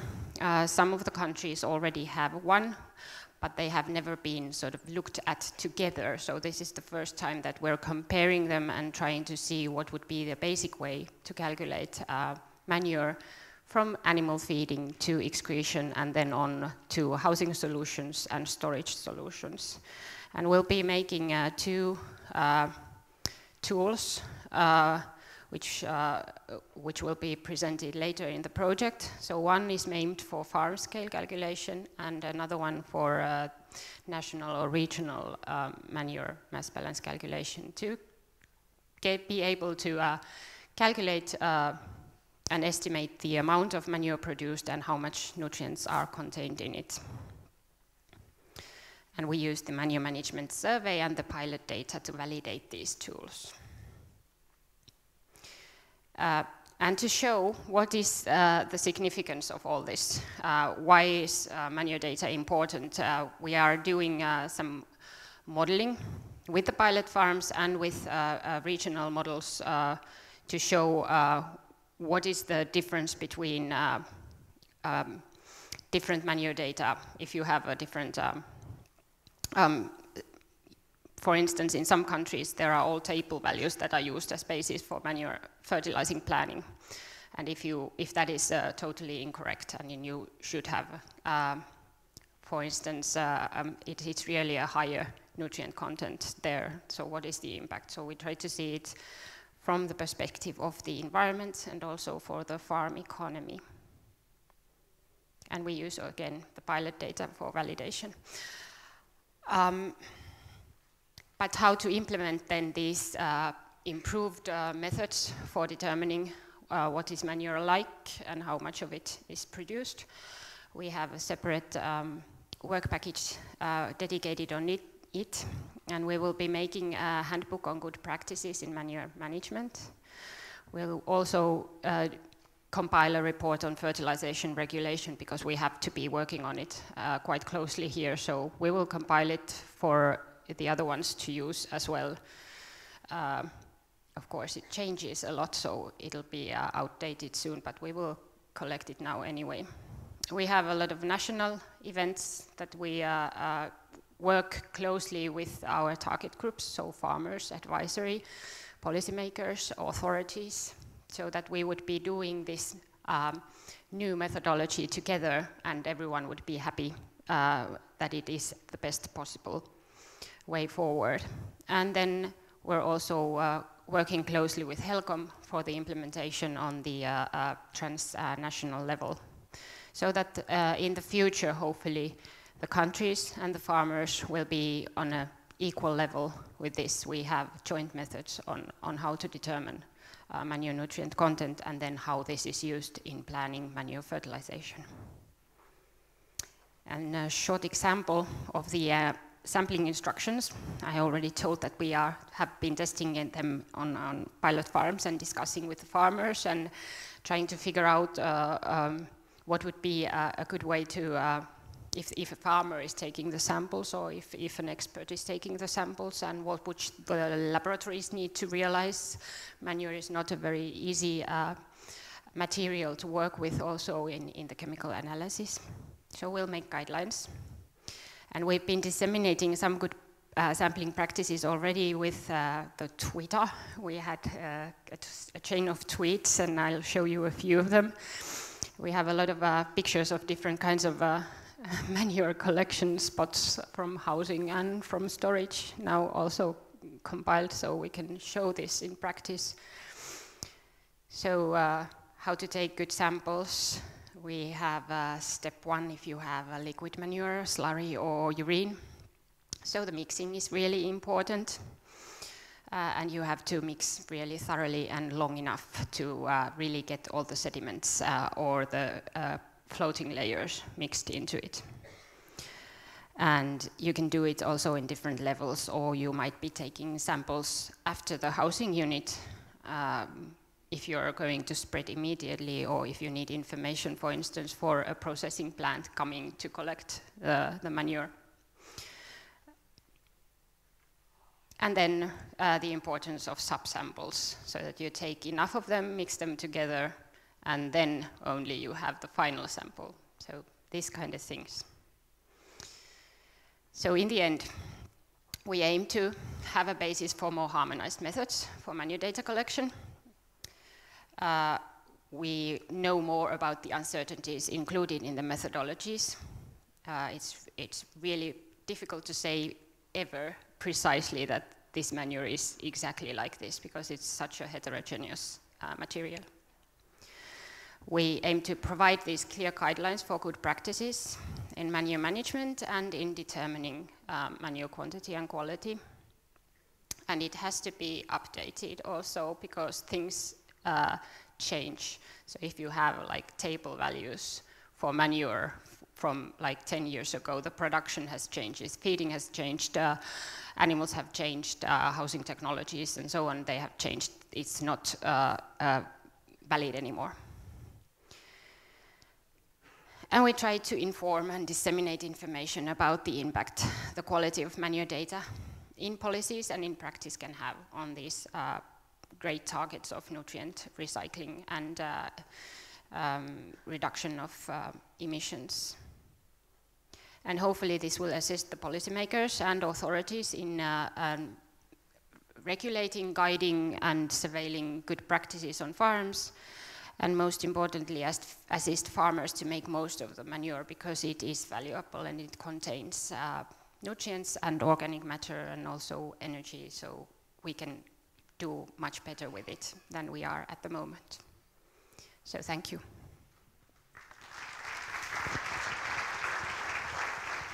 Thank you, Sari. There are a few questions here. Maybe you could answer. There's some worries about how the results will be delivered to the farmers. Is this handbook, will it be for the farmers to read in their own language and simple enough?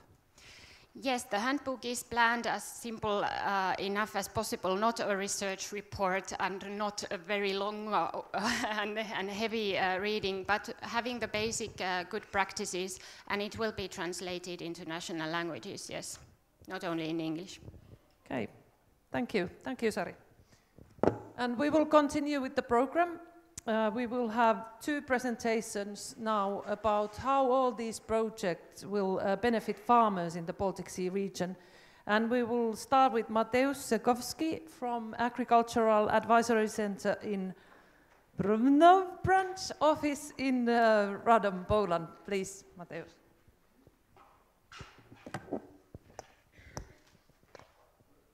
Welcome, good afternoon, I guess, right now. Thank you for inviting me here. It is a great pleasure to hear all those inspiring stories so far. And I still have a story to share with you. And I'll be speaking about the transferring of agri-environmental knowledge for the farmers from the advisory perspective. My name is Mateusz Sekowski and I represent the Agriculture Advisory Services from Poland. And during the presentation, I won't show any the scientific research. I'll be focusing on the very practical issues of the advisors, what is their everyday work within those agri-environmental issues, some problems and some ideas that they might be having.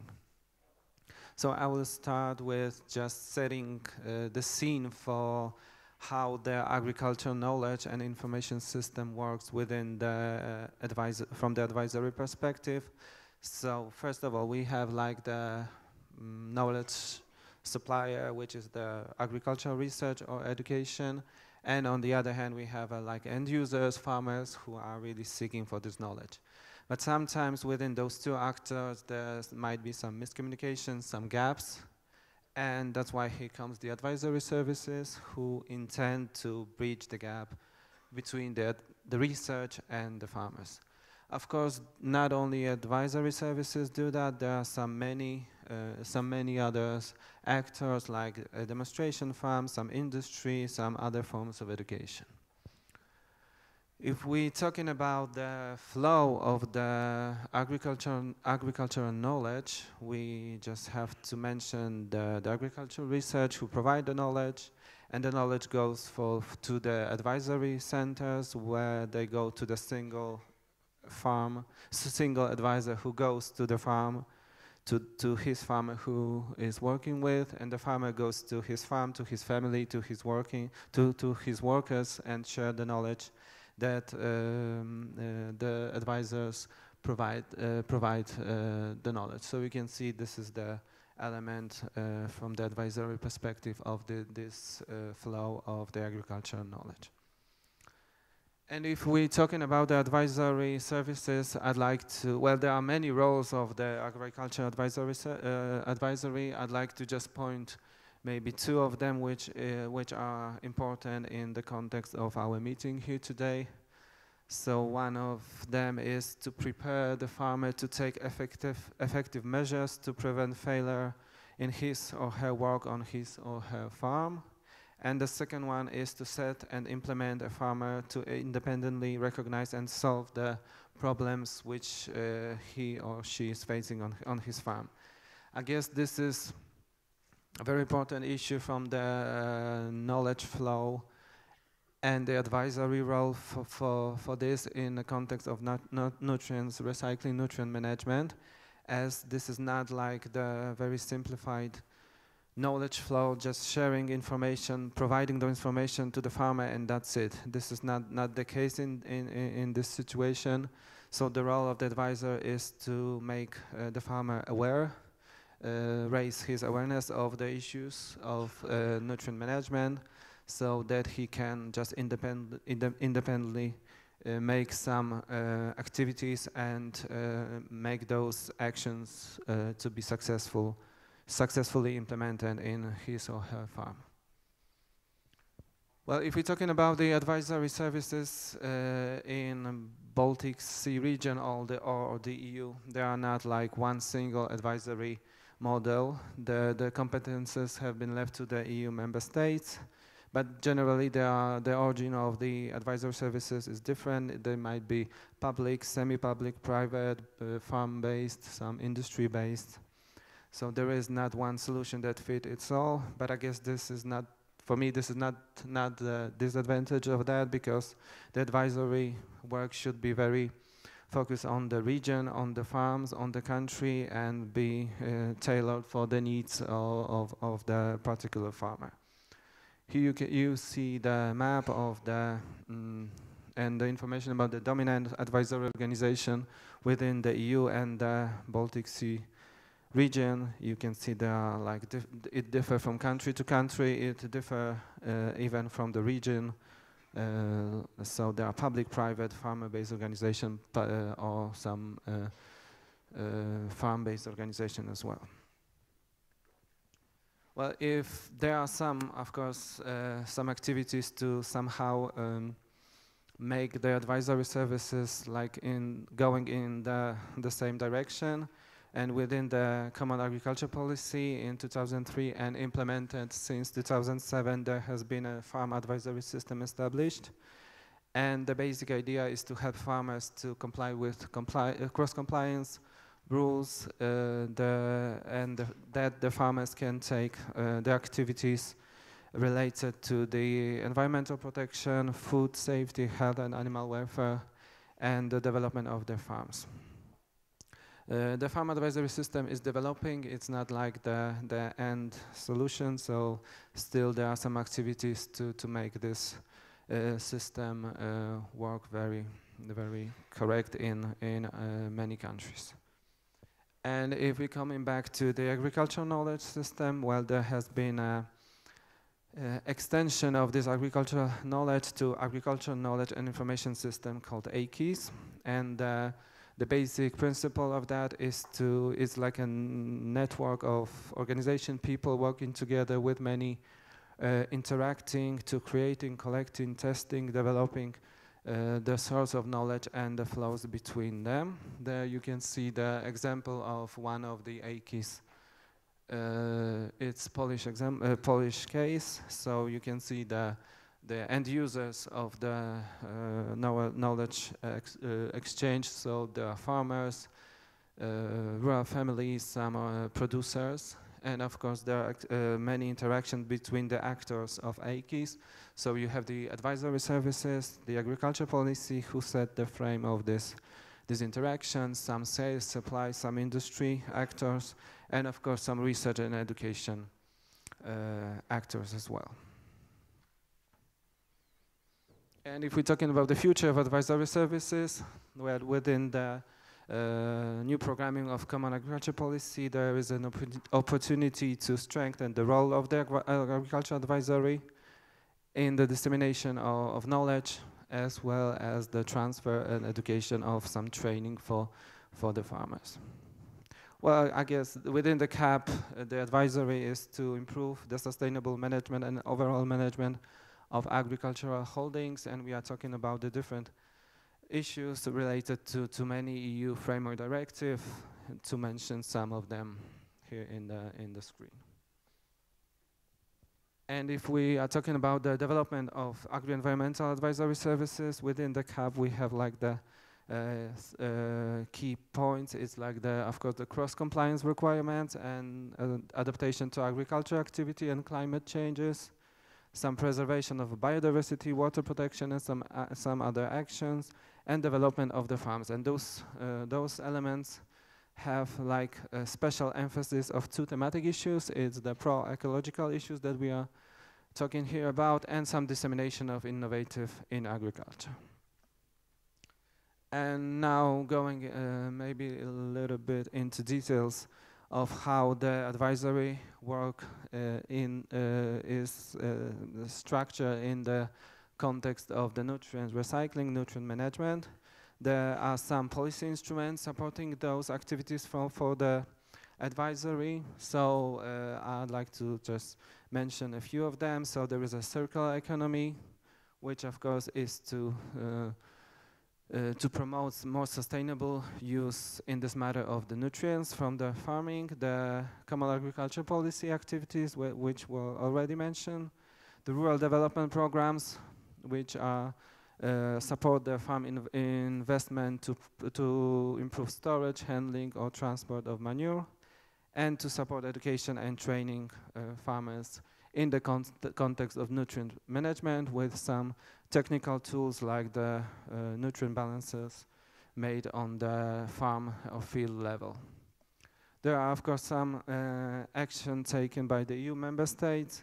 So I'm thinking about the implementation of a relevant EU framework directive with the emphasis of the nitrate directive. And if we want to go a little bit further, so what the what the advisors really do with the farmers in the context of nutrient management, nutrient recycling. So first of all, the role of the advisors is to raise the awareness, raise the consciousness of the farmers, and within the issue of the problem, of the general problem of the pollution coming from the agriculture sources. And then the advisors try to identify with the farmers of the potential pollution coming from his or her farm. And the third step is to teach farmer to make some recognition, evaluation, and displacement of the pollution coming from the farm. Beside that, the advisors do the work on the issues of the promoting and implementation of good agriculture practices, connected in this case with the natural fertilizer management, and introducing to the farmers some technical tools how to make the nitrogen balance and the nitrogen plans. I'd like to just give some information about the advisory tools that advisors really work every day with the farmers. There are some maybe first of all some traditional ones like trainings, workshop where the farmers can meet and share some experience, some conferences where we can reach many farmers, some field visits, very practical one, where we can go with the farmer to the field and show what kind of implementation can be used for their farms, and some e-learning as well. But I'd like to just give an example from Poland. Right now, from the beginning of this year until the May 2019, there is a set of like complementary training for agriculture advisors on the reduction of water pollution caused by nitrates from agriculture sources. And the course is set to give the very full and good quality knowledge for the advisors on the basic requirements, some opportunities, some requirements on the nitrate directive. We are planned to train 3,000 advisors, and what is most important in this, after this training, the advisors will go to their farmers and share the knowledge with them. So it's like the best way to show the good quality knowledge for the training, so they can provide the knowledge to the farmers. Well, other advisory tools like the one-to-one meeting, they might be off-farm or on-farm. Of course, the on-farm is more maybe important to the farmers, so the advisors can talk really with the farmers and suggest some action that might be implemented on his or her farm. There's another example from Poland. So according to our statistics, there has been like overview of needs from farmers and advisor, and in last year there was a great need from them on the issues of requirements of the nitrate directive. It's like top 3 priority for them. So it's like a big challenge for the advisors to meet those needs by the farmers. There's another tool, very practical, demonstration farms. Maybe this is not a new solution, but from my perspective, this is a very important one. So it's like a great opportunity to link the research and the needs for the farmers. So the farmers meet with some scientists in the just actual farm, where they can see how the farmer is dealing with the issue of the nutrient management, and try to just take some of those activities and maybe implement on the farms. And I'd like to just point, there has been some I guess there are many demonstration farm networks. I'd like to just name 2 of them, which we were personally involved. So the first one is Baltic Deal project. Well, it's like ended about 3 years ago, but we still use those farms within this project. We had like more than 200 within the Baltic Sea region, and we still use those farms for our everyday work. And there's another one, the Nefertiti Farm Demo Project, which is currently ongoing. So the basic idea is very similar, to create like the network of farmers to interact between them. Another tools are more technical, so it's like the calculation tools for the natural fertilizer management, nitrogen fertilizer plan, or nitrogen balance. And there are many of them. Some of them are very simple, like the Excel sheet, and some of them are more sophisticated, like the application for the web or smartphone. So it's like the very technical tool for the farmers, with the help of the advisors, how to make those calculations properly. There are some collection of good practices. So there are some good examples how to implement the activities on the farm of which the need is to be taken, some implementation there. And there are some more technical issues on the best available techniques. So it gives the advisor like the set of ideas to present to the farmers what might be used in his or her case.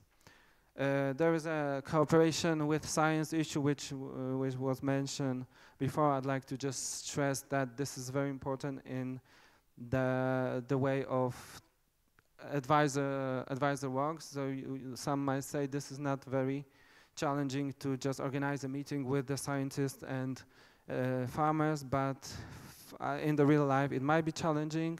It's like the idea of those meetings is to facilitate those 2 actors to meet and really talk to each other. As we know, they have like different opinion, different way of thinking. So the advisory role is like to facilitate them to meet and really share experience and make some concrete proposals and action to be implemented for the farmers. I'd like to mention some European innovation partnership in agricultural tools. So there are many activities there, like conference, seminars, workshops, as well as focus groups and operational groups, which are more practical. And many advisors take part in those focus group and operational groups. And what they provide is some technical, practical approaches that can be implemented to the farm. There are some training films which it's supposed to just run, but okay. which are just very visual and very important for the farmers, as they actually can see what's going on there on their farms, and we use many of them in our everyday training, and the farmers are really, really happy with that. They can actually see what's going on the farm. It's running, okay. And there are some traditional forms of knowledge sharing, like publication. Maybe this is not very sustainable, as they sometimes are printed, but if we have like a good quality tool, we can use it, and farmers still are keen to use that kind of material. And there is an issue of the use of knowledge from the international projects. So this is something added value to the everyday way of working of the advisors. I'd like to just very quickly, I guess, mention the two of them which we are involved in. So it's the Baltic Slurry Acidification project and manure standards. And what we do as advisors, we really go to the field, we really go to the farm, make some experiments, some field trials, and then we go to the farmers within those workshops, agricultural fairs, and spread the knowledge to them. And this is like the final slide. I'd like to quote the chairman of the European Union of Advisors, Agricultural Advisors, who said the agriculture extension has changed from advising farmers to helping farmers learn from other farmers. And I'd like to add like the issue of the raising awareness for the farmers, which are previously mentioned. And that's it. Thank you. Thank you very much, Mateusz. There are a few questions. Actually, you answered some of them already, but I would like to give you the possibility to give some concrete tips to the researchers how to get their results out and be implemented. Well, I guess this is challenging for the researcher to go to the farmers and talk to them. That's why, well, we have to be flexible in this, because farmers have a different way of thinking, and the researchers have the different way of thinking. And this is where those actors meet. So they have to be flexible and give the most practical, they should talk in very practical way, so the farmers can really get the actual, the concrete information and some tools that can be implemented by the farmers. Okay, thank you very much. And then we continue with the other presentation, which is activities on nutrients at the Tarvala, yes, Tarvala Bioeconomy Campus in Saarijärvi, and I would like to invite Ilkka Minkkinen.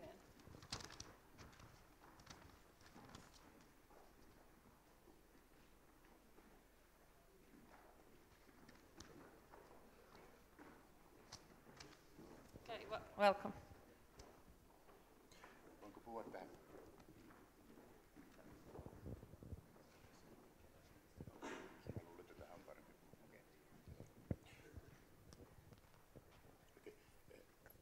Thank you, Mateusz from Poland.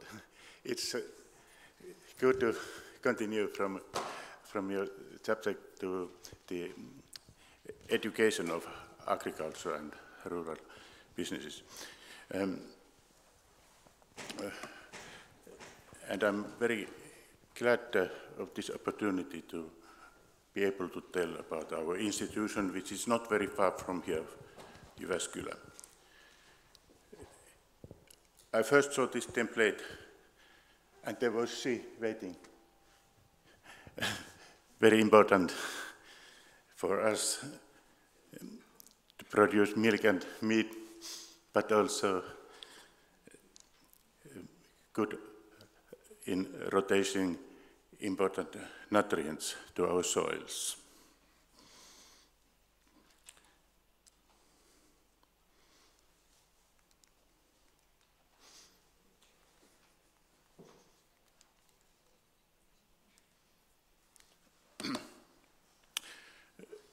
So my name is Ilkka Minkkinen. I come from Poke Vocational College, which is part of this Tarvala Bioeconomy Campus.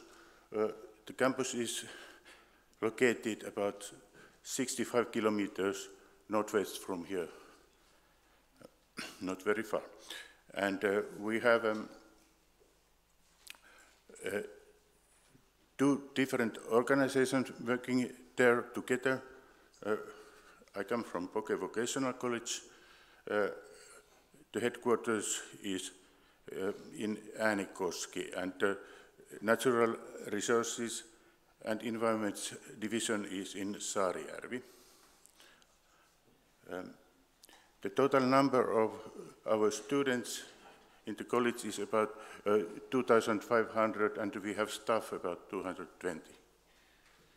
And in our division in Saarijärvi, students are about 300 and staff about 45. And in the same campus, we live and work together with YAM University of Applied Sciences. Their headquarters is in Jyväskylä, and the student number is about 8,500 and staff 700 altogether. And in our campus area, they have this Institute of Bioeconomy with students about 200 and staff to 50, yes. So in our conditions, we are quite a big campus and functionary in this area with about almost 500 students.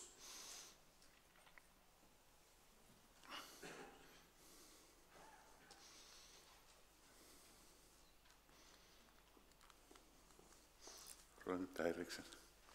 Thank you. And here you can see an aerial view of our campus area. Someone might think it's taken from wrong direction, but because I know your audience, I think it's from the right side. You can see our dairy barn in front, and then our campus facilities behind. And you can see we have fields around in Finland, of course, forests everywhere, and also water. And we are in quite busy region area now, because there's a busy road going through the campus area. The left you can see a stream, or it's part of a waterway, which sources are about 100 kilometers to the north, and finally it will end after about 300 kilometers to the Baltic Sea, near town Kotka, around the Gulf of Finland. And of course it's important in our activities that we try to protect it, of course, as much as we can. And here are the two partners, our college, okay. We arrange agriculture, forestry, and the environment's education for young and adult students. Young students, they come about the age of 15, 16-year-old, and many of them are beginners. Some are from farms, but many are beginners, so we have to use very practical methods in education. We have a lot of on-the-job learning in our campus and also in private farms all around Finland, also abroad. And at the end, the skills, they are tested by competence demonstrations. They show how they can manage in certain jobs and so on. And that's the base for the qualification. And in YAM University of Applied Sciences, there's education which lead to, like the title, agrologists, and they can specialize in agriculture, bioenergy, environments, and many more sectors. And they have also a lot of research and development activities. Many of our projects are like led or arranged by the young. And also there is a good laboratory facilities for bioenergy and maybe something else testing. We have a school farm. The field area is about 102 hectares. We have livestock, dairy cows, 40. And we have a great variety of different small and pet animals, as we call them. I don't start counting the species, there are so many, but you can ask. Then we have school forests, about 700 hectares, and we have quite new and machinery there. We have harvesters, forwarders, altogether 8 at the moment. The new ones, there are 10 older models which are not counted in that.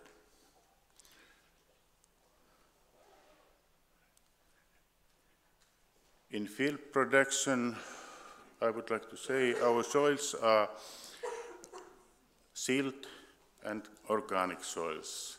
Silt makes 80% and organic soils are 20%. And the crops we are growing, plants, we grow grass for silage, for hay, for pasture. Grain crops like barley, oats, summer wheat and rye. We have also tried with some bioenergy plants, reed canary grass, not anymore, but in the past, and with bioenergy willow. Also we have some small plots for landscape and game food purposes, like sunflower, phacelia, and many more species.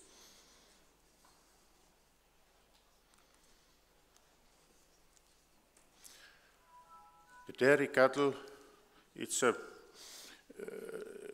like the barn, it's a freestyle construction, and the feeding is based on grass silage, Timothy, meadow fescue, red clover mainly. We have a milking robot, which was the first one in Finland in school farms, and now we are changing to a new one.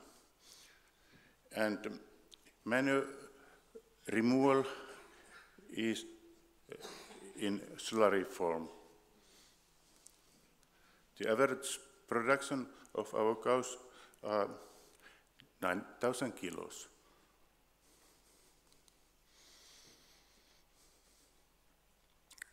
Something about the soils.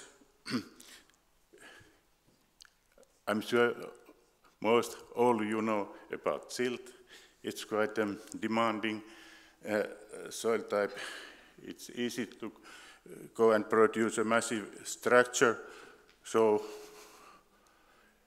it's problematic when it's wet, and when it dries, it gets very hard, and it's very difficult for plant roots then to penetrate deeper and take water and nutrients. So compaction is a problem on our silt soils, and silt soils are very common here in central Finland in many areas here. And something what we can do and we have to care about is that we have to try to minimize cultivation and all extra traffic on the soils because of that compaction. Then we have these organic soils. Sometimes problem is the wetness, and we have to have good drainage on those soils. And from those soils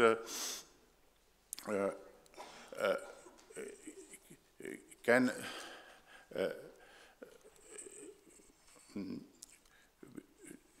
the plants can get nitrogen directly from the soil, so we can reduce the nitrogen fertilizing there, and actually we must do it. So, and also carbon is one question, because we have to try to keep our organic soils as plant covered as possible all the time, because if they are open, carbon is easier to be released in the atmosphere.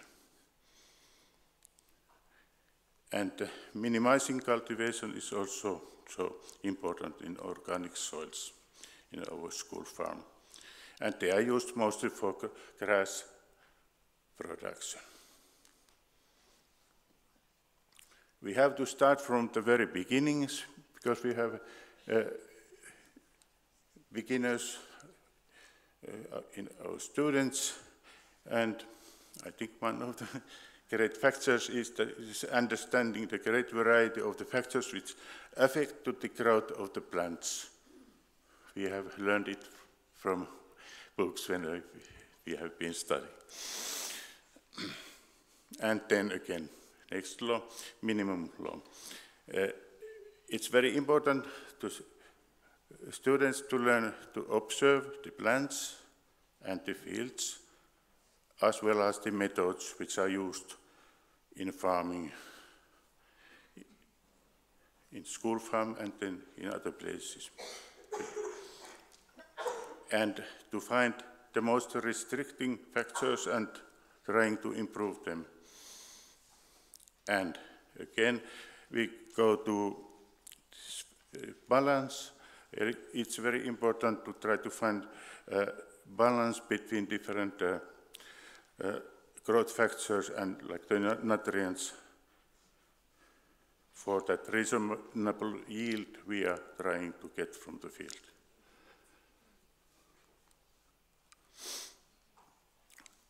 Drainage is very important in agriculture in Finland, because we have a moist climate, and we have subsurface pipe drainings which are made over decades. And now it's very important to monitor and, when needed, to maintenance them. There's a lot of money in our field soils in Finland in these subsurface drainings, and we have to try to keep good care of them. In the past, let's say, 5 years' time, we have removed quite a lot of open ditches which have been there and replaced them with pipes. So we have got larger and better shaped field parcels. It also reduced leaching, because there are no open ditches around. And also in our case, it's important for work and traffic safety. Students don't need to drive so much tractors on public roads. They can go directly to the fields from the campus area. About cultivation, we still use this traditional plowing. It can be in autumn or spring, depending on weather conditions and these training needs. And after that, spring-tooth harrow, it's common in Finland, and sowing with combined seed and fertilizer drills. We have tried this seed drill or direct sowing, but it's only experimentally. We don't have that equipment on our own. And in cultivation, it's very important to minimize the amount and the pressure of the cultivation. And to keep the vegetation cover as long as possible, and to care of plant rotations.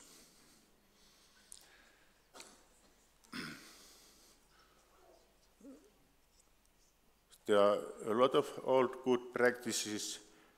It's very important we don't forget them, but we can like to adapt, or try to adapt them to this modern world.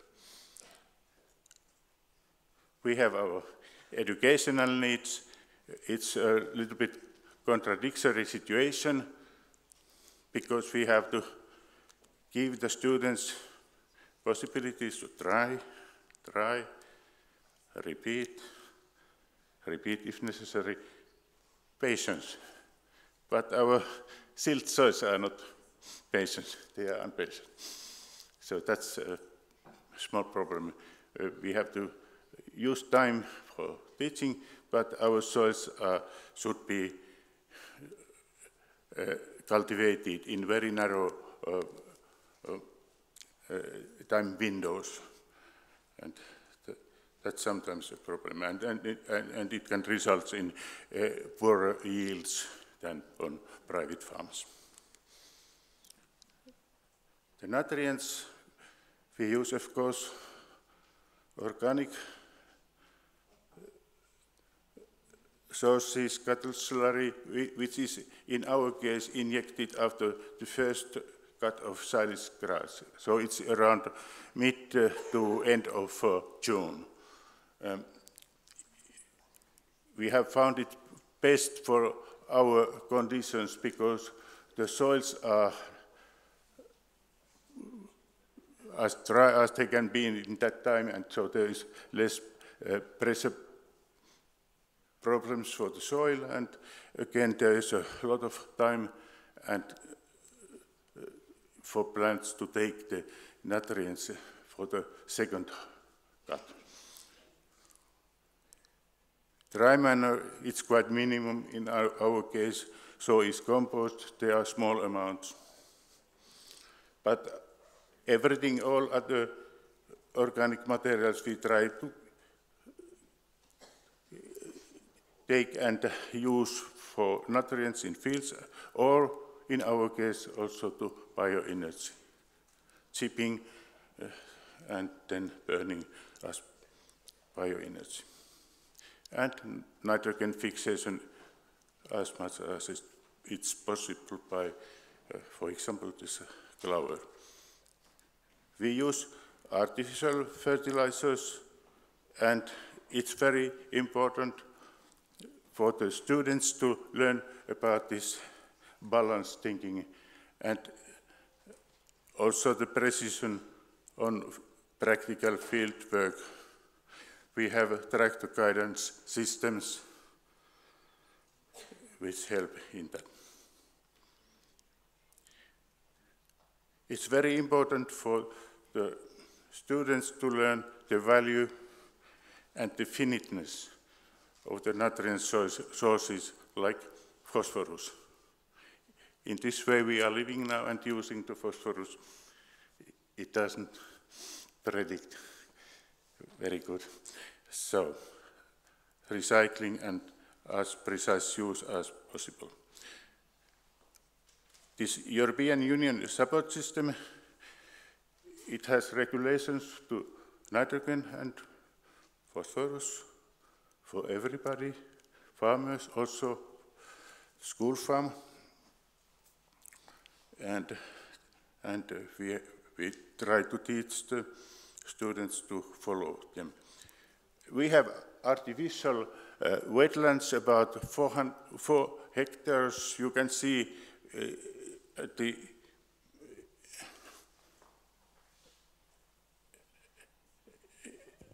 in the middle, next to the lake, there is the other parcel of the wetlands. Our school farm is now a member in this carbon action project, which is started by Baltic Sea Action Group, and thanks to the members here from Baltic Sea Action Group, it's a very good project from our point of view. So there are 100 pilot farms in Finland, school farm, one of them, who choose a carbon path and make like a farm-size research field for that purpose. And our part is that we try to reduce the need of soil cultivation in grassland management by extending the yield years so that we annually sow multiple species or we arrange annual multiple species supplementary sowing on that experimental area. Because normally in Finland we end silage grasses after 3 or 4 years, and there are maybe 2 for plowings, but in this way we could maybe extend up to 5 plus, maybe 10 or something years. So less cultivation.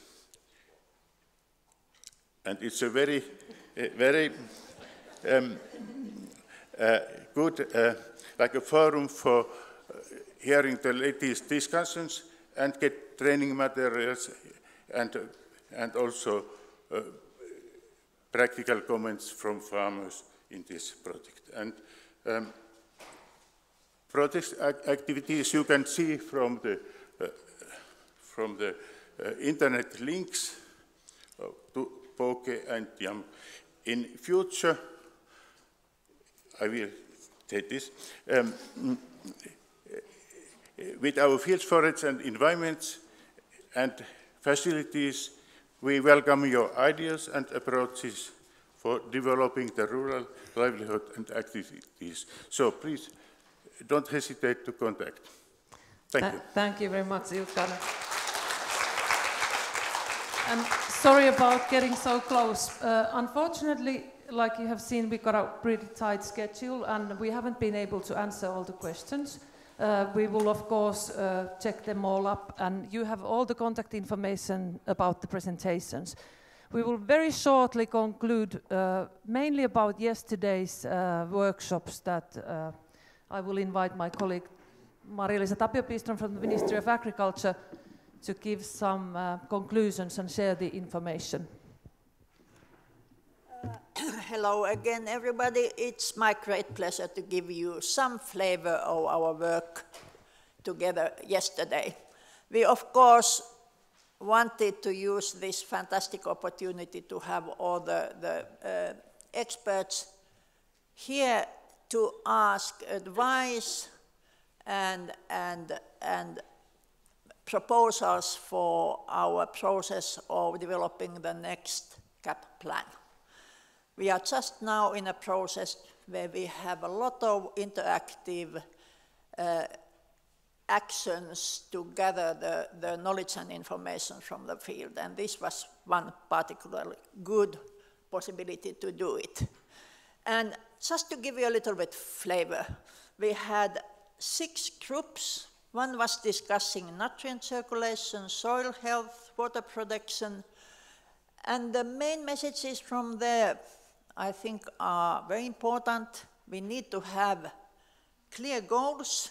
There has to be impact assessment.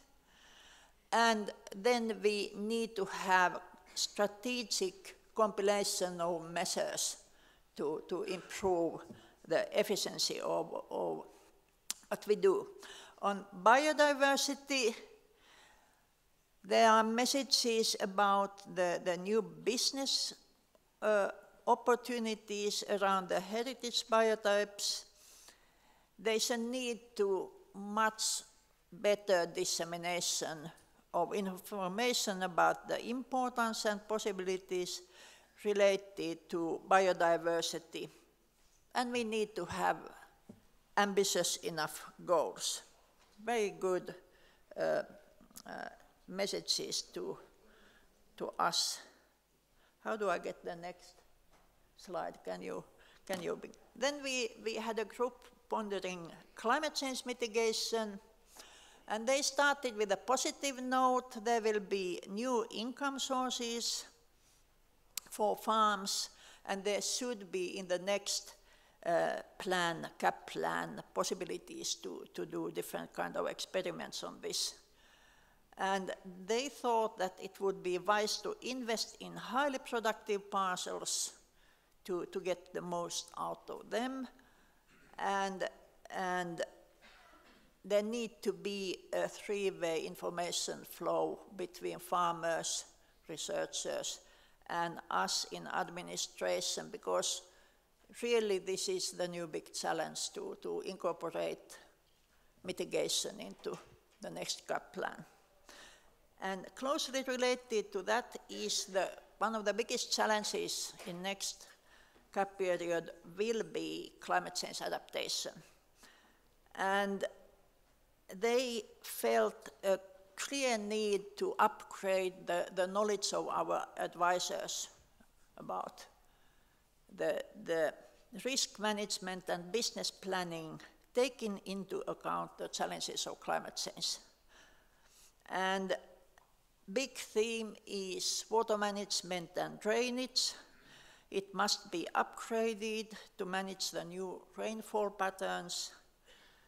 And then we need to increase the diversity by really taking crop rotation into the practices in a kind of maybe more serious way than we have done now.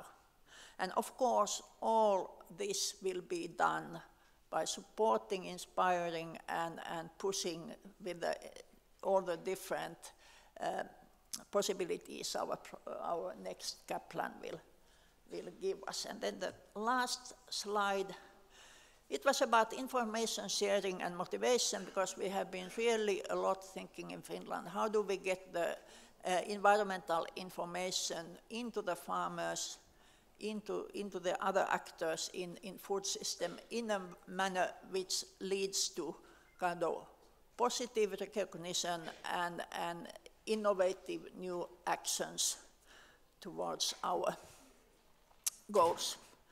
So here they want to have a national register to know what is happening, what kind of results have already been achieved.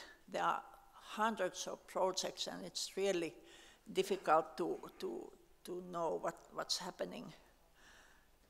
They want to have a group advisory system possibility in the next plan, and they want to make a tool where you make the environmental actions done in a farm visible. These were some of the ideas. Of course, there were many, many more, which we have all carefully recorded for our planning work.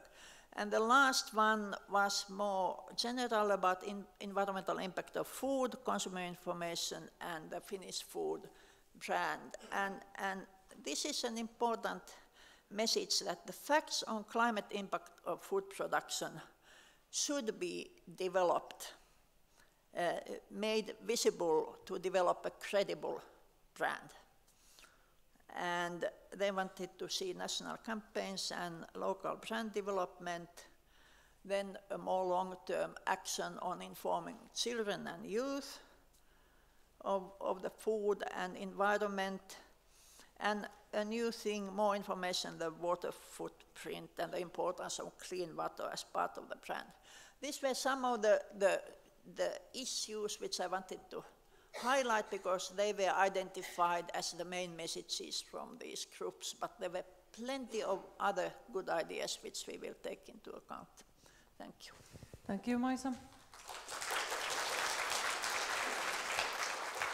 And about today's presentations and projects that we have heard about nutrient recycling, I would like to point out that they are all very valuable information for the work that HELCOM is doing right now.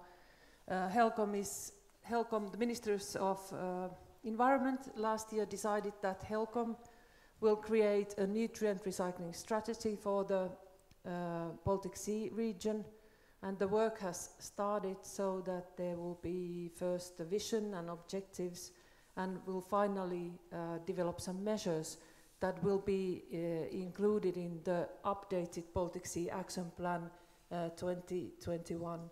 And this is now the time when we really, when it's really useful that we hear about different projects and different things that are done in different countries with the nutrient recycling.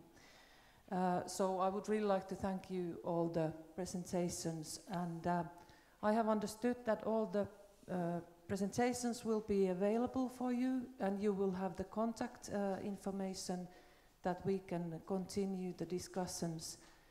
And would like to point out there's some leaflets here about nutrient recycling. If you want, you can take one when you're leaving. And we had hope from the organizers to finish 5:02 because there is some train leaving. So really I would like to thank you all for these 2 days, and those who have been present today for this day. It's been a very good, lot of information, and thank you for your active participation, and have a safe journey home. Thanks.